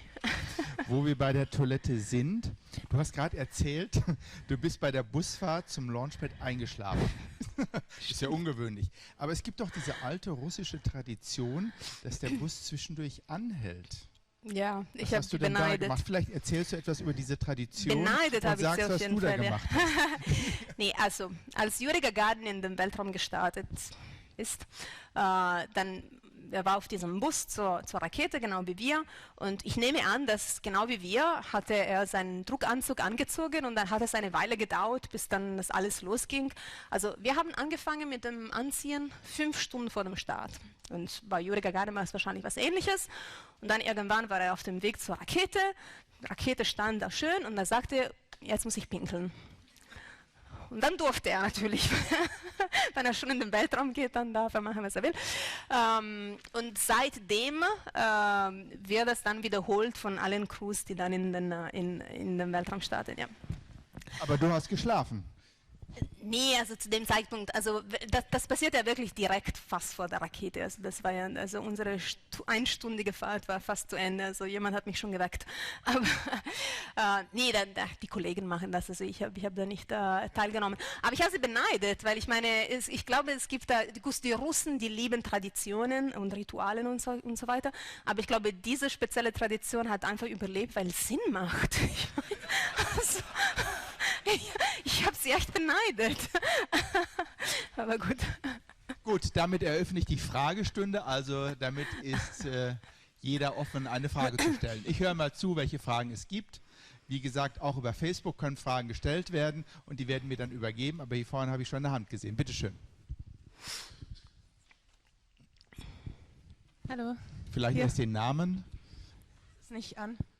Doch, Sie müssen okay, ganz ist nah an. zum Mund, ganz nah. Hallo, mein Name ist Birke Rutziker und ich frage mich, was machst du jetzt eigentlich, wenn du wieder auf der Erde bist, außer Öffentlichkeitsarbeit? Gut, jetzt ganz am Anfang, wenn man zurückkommt, ist eigentlich die Mission nicht vorbei. Also für ein paar Monate, eigentlich darf man gar nicht in Urlaub, weil es gibt die ganze Debriefs und die ganze Post-Flight Medical und Science. Also das heißt, jedes Experiment, das am Astronauten durchgeführt wurde, der sieht natürlich auch vor, dass vor dem Flug und dann nach dem Flug auch Messungen gemacht werden, weil wir wollen ja wissen, wie sich das alles ändert. Und deswegen für die ersten paar Monate ist man sehr viel eingebunden mit den ganzen Wissenschaftlern, um das durchzuführen. Und dann Debriefs. Das heißt, jedes Team, der was beigetragen hat zur Mission, da möchte ich auch einen Debrief haben. Die wollen wissen, was gut geklappt hat, was nicht so gut geklappt hat, was könnte man besser machen und so weiter und so fort. Die kommen auch mit sehr detaillierten Fragen und mit denen unterhält man sich, ja, wenn es was Kleines ist, dann 1 Stunde, wenn es was Längeres ist, wie, was weiß ich, Wartung auf der Raumstation, da macht man so viel, dann kann es locker 3 Stunden sein. Ja, und so gehen die ersten 2 Monate weg. Dann gibt es vielleicht ein bisschen Urlaub. Dann gibt es eine Zeit, wo man gerade als Europäer, weil es nicht so viele Astronauten gibt und dann ja, so viel Interesse, also jedes Flug dann auch so viel Interesse erweckte, gibt es eine Zeit, wo man sehr, sehr viel Öffentlichkeitsarbeit macht. Also das nennt man Post-Flight. Und das war bei mir von September bis Dezember letztes Jahr. Da habe ich wirklich praktisch nur das gemacht. Und dann inzwischen habe ich relativ normale Tätigkeiten, sagen wir mal, im Europäischen Astronautenzentrum in Köln übernommen. Auf der einen Seite darf ich ein bisschen mitwirken in einem Team, den wir haben. Da versucht eine Zusammenarbeit mit China ein bisschen aufzubauen. Das ist jetzt ganz, ganz am Anfang. Also es gibt im Prinzip noch gar nichts, aber Gespräche werden geführt und deswegen darf ich auch fleißig Chinesisch lernen. Was sehr, sehr spannend ist. Und dann betreue ich ein bisschen eine Gruppe am EAC, am Europäischen Astronautenzentrum, wo eigentlich sehr viele Studenten arbeiten. Also wir haben da also sehr viele Möglichkeiten auch für Studenten, so Diplomarbeiten zu machen oder sogar später PhDs.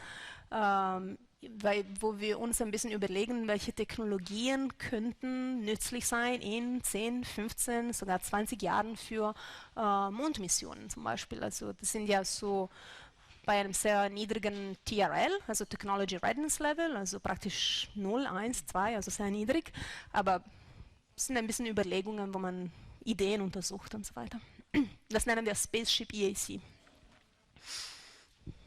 So, gibt es noch andere Fragen? Da vorne sehe ich, dann da. Jetzt fangen wir erstmal an. Bitte schön, Herr Adner.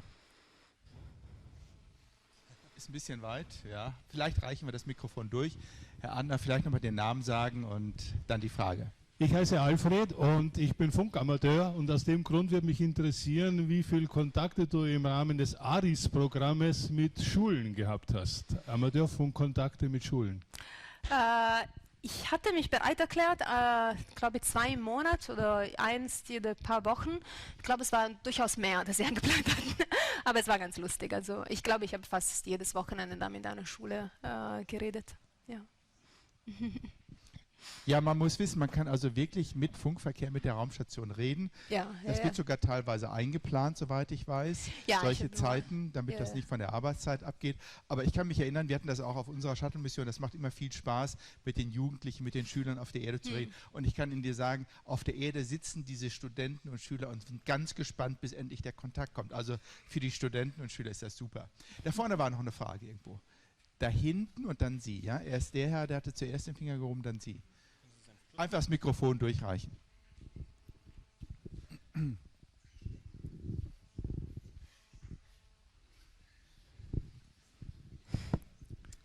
Hallo, mein Name ist Florenz. Mich würde interessieren, wie man so mit allgemeinen Problemen der Schwerelosigkeit umgeht. Also, Sie haben erzählt, Sie machen Sport oben.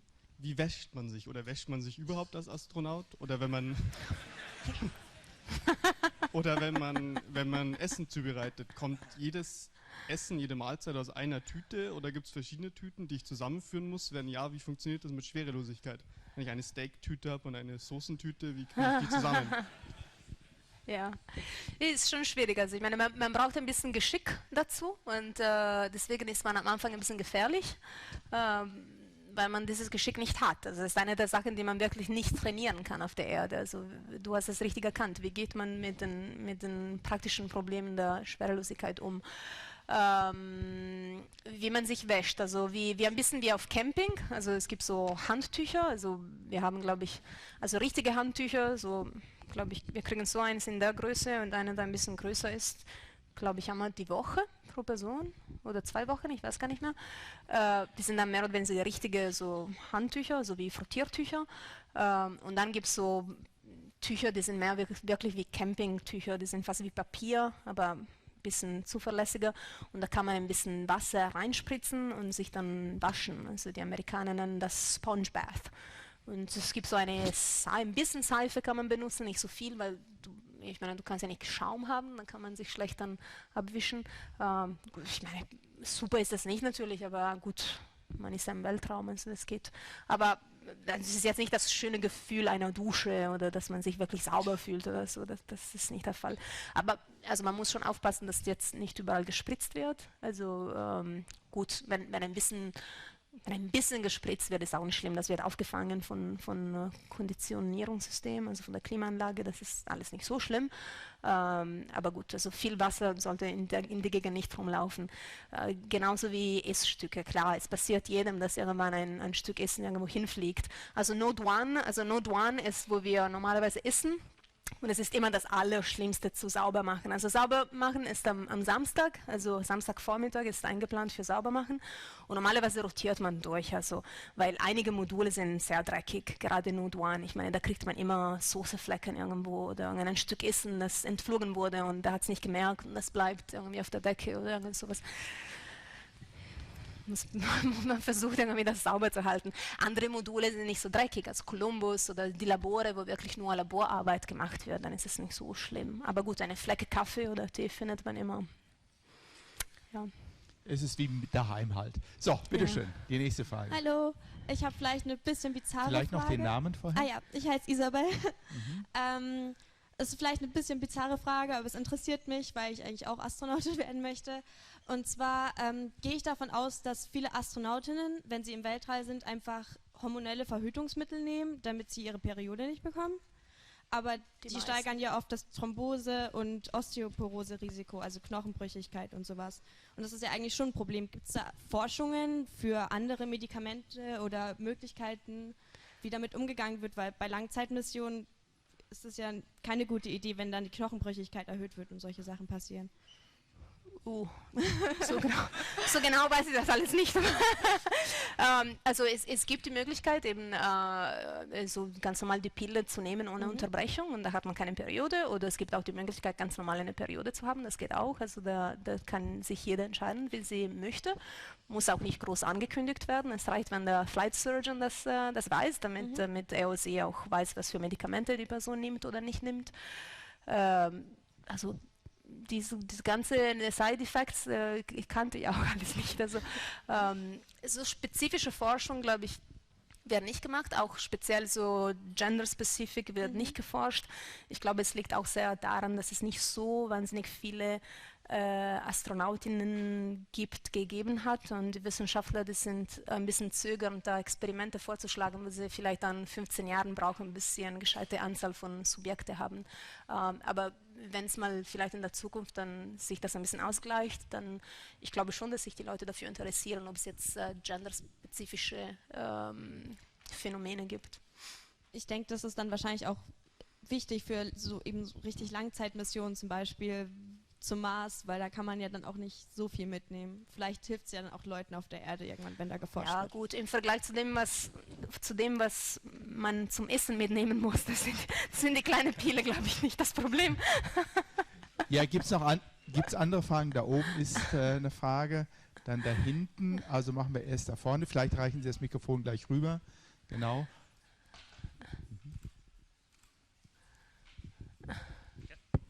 Hallo, mein Name ist Gebhardt. Ich habe eine zweiteilige Frage und zwar bisschen näher ran das Mikrofon. Und zwar, wie kritisch ist es, wenn ich auf der ISS krank werde, zum einen, und zum anderen werden die Astronauten vorher irgendwie medizinisch konditioniert, dass man das größtenteils ausschließt. Dass man was? Dass man irgendein medizinisches Risiko ausschließt, So. also Krankheiten ausschließt, was weiß ich, Antibiotikabehandlung im Vorfeld oder so. Nee, also Antibiotika-Behandlungen auf keinen Fall. Also es wird natürlich bei der Auswahl von Astronauten geschaut, dass sie nicht nur in dem Moment gesund sind, sondern auch, dass sie keine Risikofaktoren haben für zukünftige Erkrankungen. Also das ist schon ganz wichtig. Und man versucht auch also ich meine, ein Astronaut oder Astronautin, die jetzt zu einer Mission zugeteilt werden, die werden auch medizinisch beobachtet, und wenn man irgendwas sieht, was jetzt ein Risikofaktor ist, dass wirklich etwas vorkommen könnte im Weltall, dann wird diese Person ausgeschlossen vom Flug, das ist klar.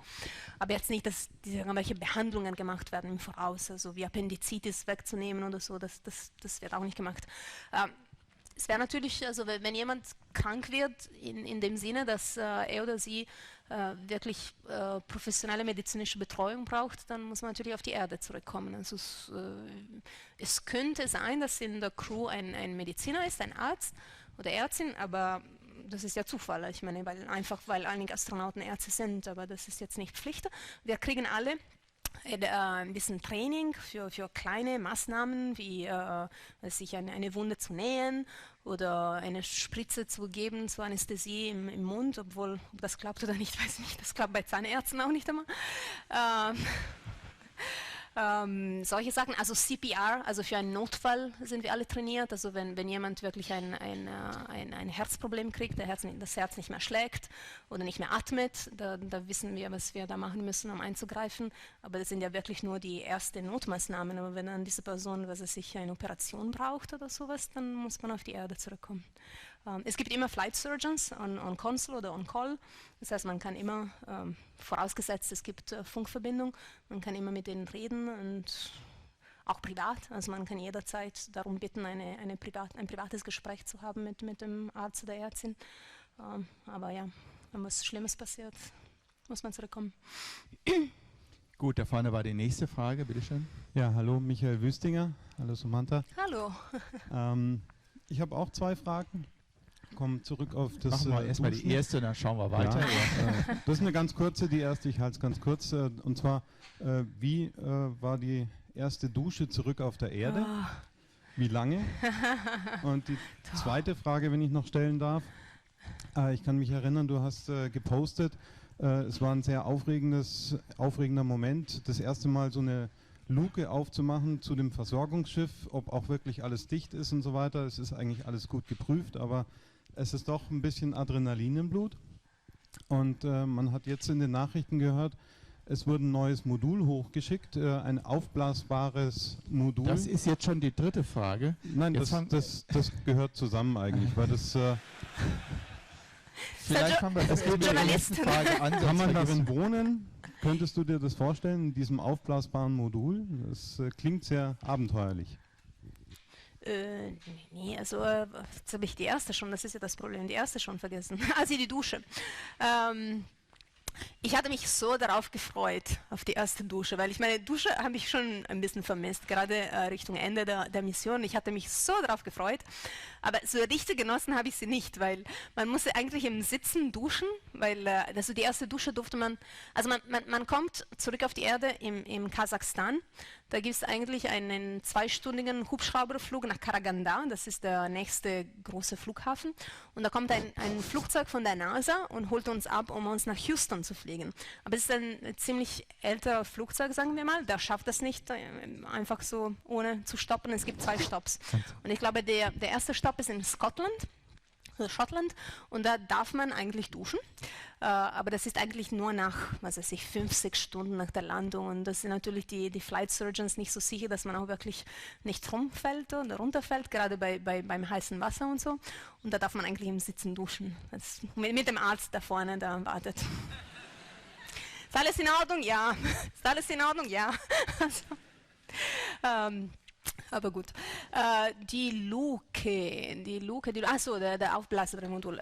Also ich meine, die werden ja getestet. Also der Beam, der jetzt da oben ist, der wird einige Monate eigentlich, oder ich weiß gar nicht wie lange, aber da wohnen eigentlich Astronauten nicht drin, und das ist ja der Sinn der Sache, Sinn und Zweck der Sache. Also die werden, glaube ich, einmal im Monat dann reingehen und Druck zu messen und einfach so eine Inspektion zu machen. Und deswegen, bevor jetzt wirklich Astronauten zugelassen werden, dass sie auch drin wohnen, das wird auch gut getestet. Also wenn die sagen good to go, dann ist für mich auch good to go. So, jetzt habe ich noch hier die Frau Professor Milanov, die hat auch noch eine Frage. Bitte schön. Dankeschön. If I may ask in English, Of just course. because the question is actually also for students and international students that maybe still be learning German, so maybe if you can answer in English. Yeah, absolutely.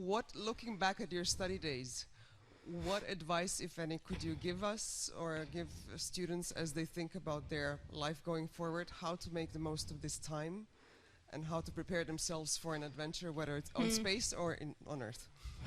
Thank you. Yeah, I'm sorry. I was told it was better in German, so I did it in German, but I hope most people understood what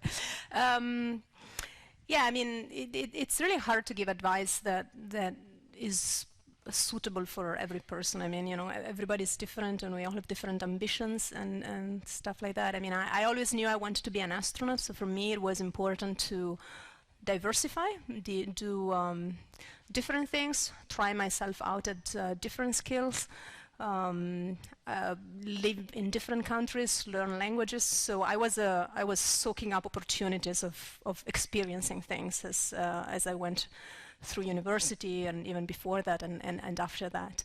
And maybe part of it is just my personality. Part of it is that I guess I did want to become an astronaut, and astronauts are not necessarily specialists. They're not people who know everything about one thing, but they're people who are sort of more or less good at a lot of things. But then you might have different ambitions. You may want to become the best at something in the world, and then probably a different path is good for you. So, but definitely make use of this time, because I mean, when you're at university, sometimes you're young, obviously, and you know you have all your life in front of you, and you don't realize that a time like this doesn't come back anymore. I mean, a time where your only job is to learn, where you are surrounded by people who only want to teach you things. I mean, they're just begging to teach you things. They're just begging to give you opportunities. This time doesn't come back. So whatever is your ambition, of course, tailor your path based on what your ambition is, but make sure you use this time, don't waste it. So, da oben war noch eine Frage von der Dame. Hallo, Bitte schön. ich bin die Katrin. Ich habe auch noch eine Frage. Du meintest ja, du kannst immer und überall schlafen. Wie war das denn auf der ISS? Also gerade am Anfang, wo du neu oben warst. Und verändert sich auch das Träumen? Also hattest du einen bestimmten Traum dort oben, ganz speziell? Es ist eigentlich eine Sache, worüber man sich ein bisschen Sorgen macht im Voraus, weil es gibt doch Astronauten, die eigentlich sehr schlecht schlafen in der Schwerelosigkeit. Wir sind alle unterschiedlich. Also ich habe eigentlich von Anfang an gut geschlafen. Wie gesagt, ich schlafe gut überall. Aber eigentlich hatte ich während des Trainings ein bisschen Probleme mit dem Schlafen wegen des Jetlags. Also ich leide sehr viel unter Jetlag. Ich brauche sehr viel Zeit, um mich anzupassen, wenn ich zum Beispiel von Europa nach Amerika fliege oder von Amerika nach Russland. Und deswegen hatte ich doch zum ersten Mal in meinem Leben wegen Jetlag im Training Probleme mit dem Schlafen manchmal. Und auf der Raumstation fand es eigentlich schön, weil 200 Tage lang waren wir auf der gleichen Zeit. Also das ist eine konventionelle Zeit, GMT. Und dann hatte ich eigentlich überhaupt keine Probleme. Ich bin einfach frei geschwebt. Also es gibt Leute, die es bevorzugen, so mit Bungees, so diese elastische Bänder. Sie wollen so ein Druckgefühl haben, wie auf der Matratze auf der Erde. Und dann benutzen sie diese Straps, um sich auf die Wand zu drücken. Manche Leute, die wollen, dass die Beine gebogen werden, weil sie ja Rückenprobleme haben. Dann benutzen sie so diese Bänder, um die Beine so zu haben. Manche Leute fixieren den Kopf. Also jeder ist andere. Also ich habe es einfach gemocht, also Augen zuzumachen und schweben und schlafen. Gibt es sonst noch eine Frage? Da hinten gibt es einige. Ich glaube mal, wir gehen zu der Dame noch rüber. Heute haben Damen Vorrang. Solange das Mikrofon rüberwandert, vielleicht noch eine Frage aus Facebook. Julius Heinz fragt, wie wird mit ungeplanten Problemen umgegangen, fragt er. Der eine Progress-Frachter, also Progress-Frachter sind die Versorgungsschiffe zur Raumstation, hatte ja einen Fehlstart bei dir. Was wäre gewesen, wenn unmittelbar danach noch ein zweiter Frachter nicht funktioniert hätte? Wie wärt ihr mit solchen Problemen umgegangen? Ja, es war eigentlich eine schlimme Zeit insgesamt, weil direkt vor unserem Flug, also wir sind im November gestartet und direkt vor unserem Flug im Oktober ist ein Cygnus, also ein Frachter, explodiert beim Start. Da ist auch sehr viel verloren gegangen, unter anderem meine persönliche Weltraumspaziergänge unter Wäsche, sagen wir mal. Deswegen durfte ich auch keine Weltraumspaziergänge machen. Und dann die Progress, als wir da oben waren, und dann direkt danach, nach unserer Rückkehr, noch ein Dragon. Das heißt, 3 Frachter sind verloren gegangen innerhalb von 8 Monaten. Also das war schon eine kritische Zeit.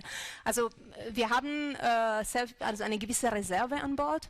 Also als die Progress dann eben nicht ankam, da gab es auf jeden Fall noch bei allem mindestens 4 Monate Reserve und bei den meisten Sachen auch mehr. Ich rede jetzt von Sachen, die wirklich gebraucht werden, um die Crew da oben zu behalten, also eine ganze Crew von 6 Leute. Deswegen kam es eigentlich dazu, dass wir darum gebeten wurden, länger zu bleiben, weil die Reserven hatten wir da und deswegen war es für alle Partner wichtiger, dass jetzt ja, ich muss mal vielleicht einen Schritt zurück. Also die Progress ist nicht angekommen, weil die Rakete ein Problem hatte.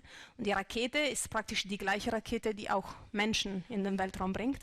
Deswegen war der nächste Launch bestimmt, also wurde das nicht rechtzeitig stattfinden. Also normalerweise hätten wir zurückkommen und dann 2 Wochen später wäre die nächste Besatzung gekommen mit dieser Rakete. Aber weil ja dann eine Untersuchung stattfinden muss und so weiter, dann ist diese Rakete erst im Juli geflogen, also 2 Monate später. Und wir wurden darum gebeten, 1 Monat extra da oben zu bleiben. Wie geht man damit um? Ich meine, es gibt ja ganz viele Meetings und die Managers, die hören von allen, was ist dein Problem, was ist dein Problem, was ist dein Vorschlag, gibt es genügend Wasser, gibt es genügend Klamotten, gibt es genügend Essen, gibt es genügend zu tun? Vielleicht sind jetzt so viele Experimente jetzt explodiert, dass es keinen Sinn hatte, die Crew da oben zu halten, weil es nichts zu tun gibt. Oder gibt es auch viel zu tun? Dann lieber vielleicht, wenn es geht, die Crew da oben zu behalten, dass wir dann wirklich 6 Leute haben und nicht 3. Und in unserem Fall, wie gesagt, wir sind 1 Monat extra geblieben und wir haben so viel gearbeitet in dem Monat. Die haben praktisch eine riesige Aktivität, die für August geplant wurde, ganz schnell fertig geplant und auf diesen Monat vorgezogen. Wir haben ein ganzes Modul, dieses Modul, den ich euch gezeigt habe, diese Abstellkammer, wir haben sie verschoben, also von einem Dockimport zu einem anderen. Also ich habe praktisch das ganze Ventilationssystem in Node 3 mit meinen Händen umgebaut. Weil ich meine, die ganzen Ventilatoren müssen dann angepasst werden, die Leitungen und so weiter und so fort. Und dann würde das auch wirklich verstellt oder verlegt. Da oben war noch eine Frage, die Dame, das Mikrofon. Bitte Ihren Namen zuerst. May I ask this question in English, please? Right, thank you. With the I can't hear you though very well. Please closer. Put the micro closer to your mouth. Okay. My name's Carol. My question is, with the advances in artificial intelligence and haptics and thinking of, for instance, something outside the station being a prosthesis that you can nowadays work with your mind, is anybody thinking of having robots permanently in and outside the station so that a lot of the routine maintenance can be taken away from the human crew and possibly the spacewalks then more or less phased out? Vielleicht darf ich die Frage kurz wiederholen. Also sie hat gefragt, dadurch, dass es jetzt künstliche Intelligenz gibt und Robotertechnologien, könnte man nicht mehr und mehr Roboter außerhalb der Raumstation einsetzen, um die Raumfahrt, die Einsätze der IWE, also der Außenbordeinsätze, zu reduzieren? Ja, im Prinzip, oder in Englisch, or you understand German? Ja, im Prinzip ist schon ein Gedanke, das besteht. Wir haben auch einen Roboter auf der Raumstation, also wenn man jetzt die Leute fragt, die das entwickeln, die sagen ja, langfristig ist das Ziel. Also im Prinzip natürlich. Also ich glaube, die Robotik macht unglaubliche Fortschritte. Haptik, Control haben Sie erwähnt. Die hat auch sehr viel untersucht. Also wir hatten eigentlich ein Experiment, das eben Haptics heißt auf der Raumstation, als ich da oben war. Wie lange das jetzt, also die Tendenz ist auf jeden Fall da und ich nehme an, dass jetzt zum Beispiel die Mondmissionen, die im nächsten Jahrzehnt stattfinden werden, die werden sehr viel mehr Zusammenarbeit von Menschen und Robotern haben, als wir das jetzt sehen auf der Raumstation. Wie schnell das geht und ob jetzt wirklich Menschen komplett ersetzt werden bei kritischere oder gefährlichere Tätigkeiten, kann ich jetzt nicht vorhersagen, aber das Trend ist und langfristig das Ziel ist auf jeden Fall da, ja. Ja, dann war da vorne eine Frage und als nächster der Herr da vorne, der hat sich schon lange gemeldet. Bitte schön. Mein Name ist Stefanie und ich habe nur eine kurze Frage. Man hat auf den Fotos die Astronauten mal in T-Shirt und mal in Pullover gesehen. Welche Temperatur gibt es auf der Raumstation? Ja, ist für mich viel zu kalt. Aber nee.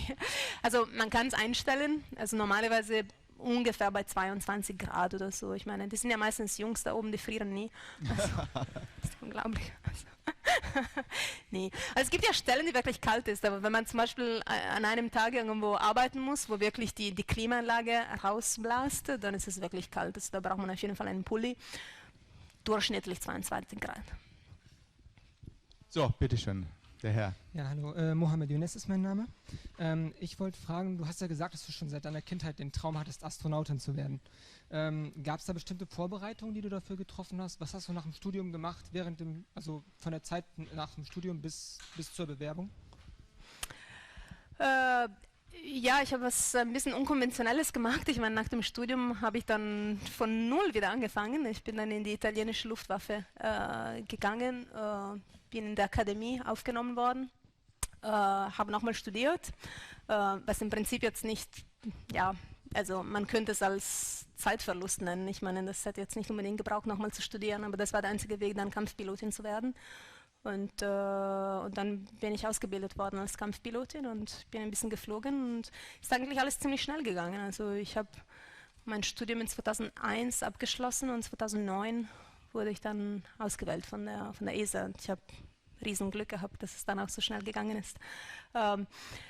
Ich habe aber auch immer Sachen gemacht, die ich auch wirklich machen wollte und gemocht habe. Also weil manchmal bekomme ich auch diese Frage von Leuten, die auch sehr zielstrebig sind und unbedingt Astronauten werden wollen und die e-mailen mir und sagen, soll ich das tun oder das tun?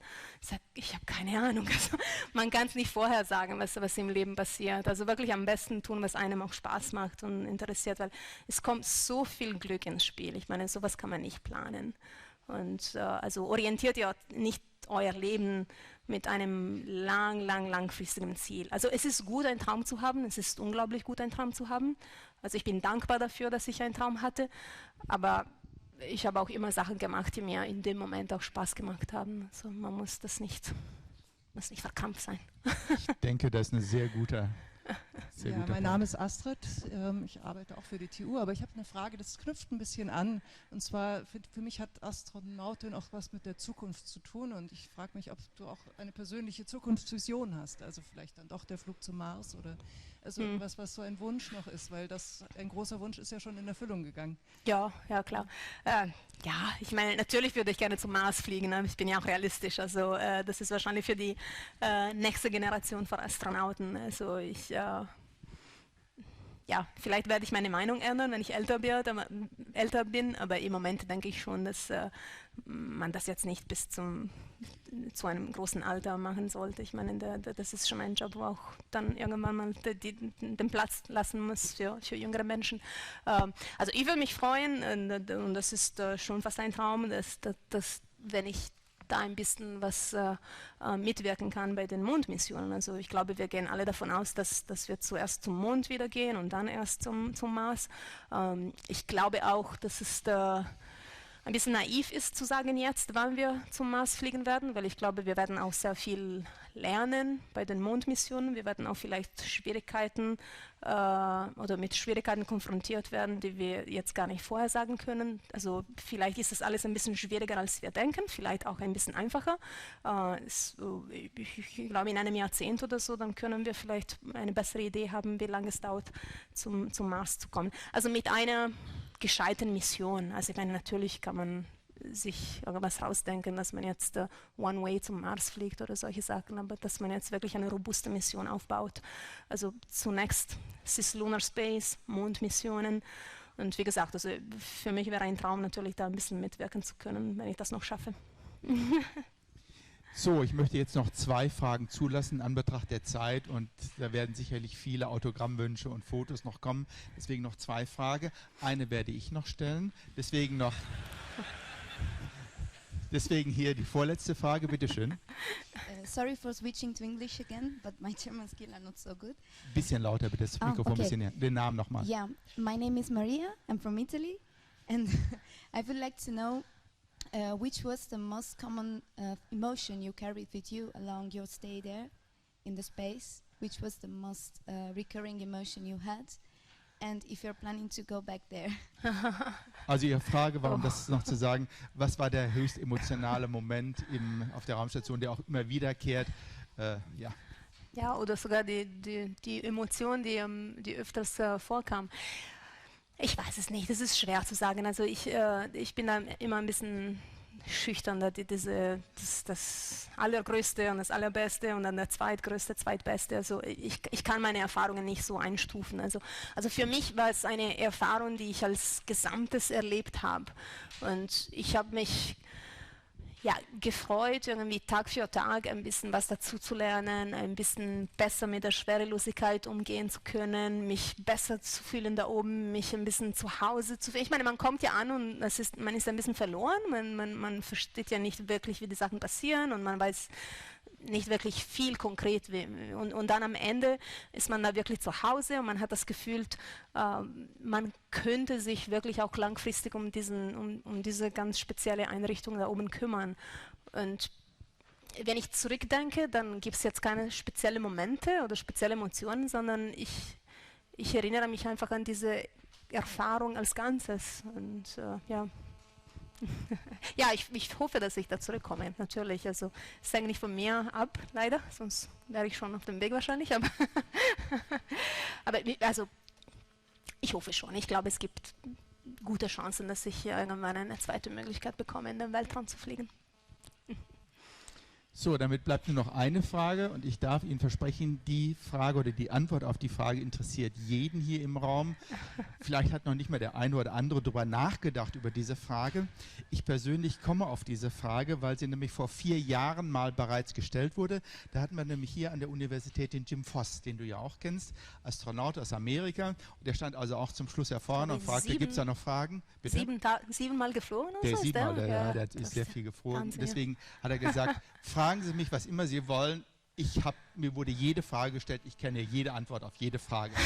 Und da war erstmal Totenstille und dann geht ein Arm nach oben, da steht ein Herr auf, ein etwas älterer Herr und fragt ihn, Herr Voss fragt er, können Sie mir sagen, ob Frauen im Weltraum einen BH tragen?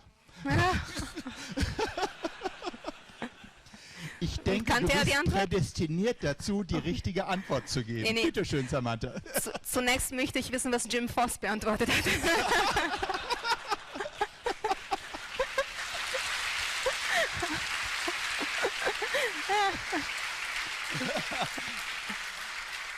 Wir machen es andersrum. Er sagt dir, nachdem du uns gesagt hast, wie das ist, was der Jim Voss erzählt hat. Okay? Na gut, alles klar. Zum Sport machen auf jeden Fall. Also das wäre dann unangenehm. Aber fürs tägliche, ganz normale alltägliche Tätigkeiten, je nachdem. Also nicht unbedingt, aber auch nicht unbedingt nicht. Also ja. Okay, tragen Frauen insgesamt, kennst du da so eine Art Statistik oder es waren ja so 59? Nee, also nein. Also natürlich, ich habe mal nachgefragt, bevor ich geflogen bin und ich habe alle möglichen Antworten bekommen. Also das scheint sehr unterschiedlich zu sein, gehandhabt zu werden. Jetzt kann ich erzählen, was der Jim Voss erzählt. Er sagte, ich kenne zufälligerweise die Antwort, hat er gesagt. Und jeder wartete jetzt also auf die Antwort, sagte, ja, Frauen tragen BHs im Weltraum, so sagte er jedenfalls, aber nicht aus dem Grund, wie man glaubt. Aha. Ja, sagt er, auf der Erde ist es ja so, also der BH unterstützt oder wirkt der Gravitation entgegen und da oben gibt es ja keine Gravitation, es gibt Schwerelosigkeit. Und er zählte, und jetzt kommt es, und jetzt möchte ich wissen, ob das stimmt, dort wirkt der BH genau umgekehrt, um sozusagen diese, wie soll ich sagen, das, was mehr nach oben geht, wieder in die normale Richtung zurückzudrücken, dazu braucht man dann den BH. So hat er sich ausgedrückt. Ja, ich meine, durchaus. Ich meine, diejenigen, die das tragen, dann wahrscheinlich aus diesem Grund. Aber, also... Damit hätten wir diese sehr menschliche Frage auch geklärt. Wir danken dir ganz herzlich, Samantha. Nochmal vielen Dank. Danke. Danke.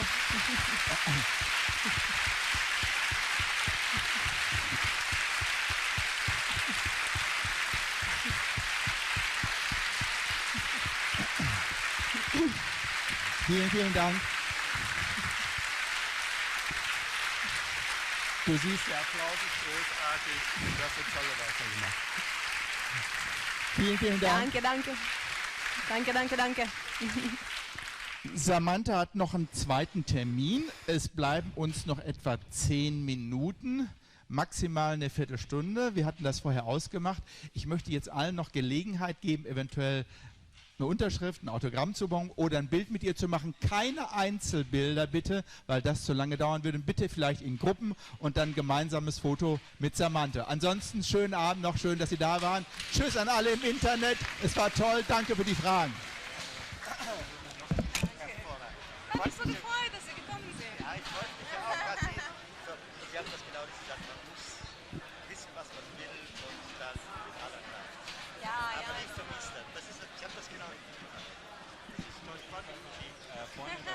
Alles Gute. Sie machen weiter bei Ihrer Beratungsfirma? Ja, ja.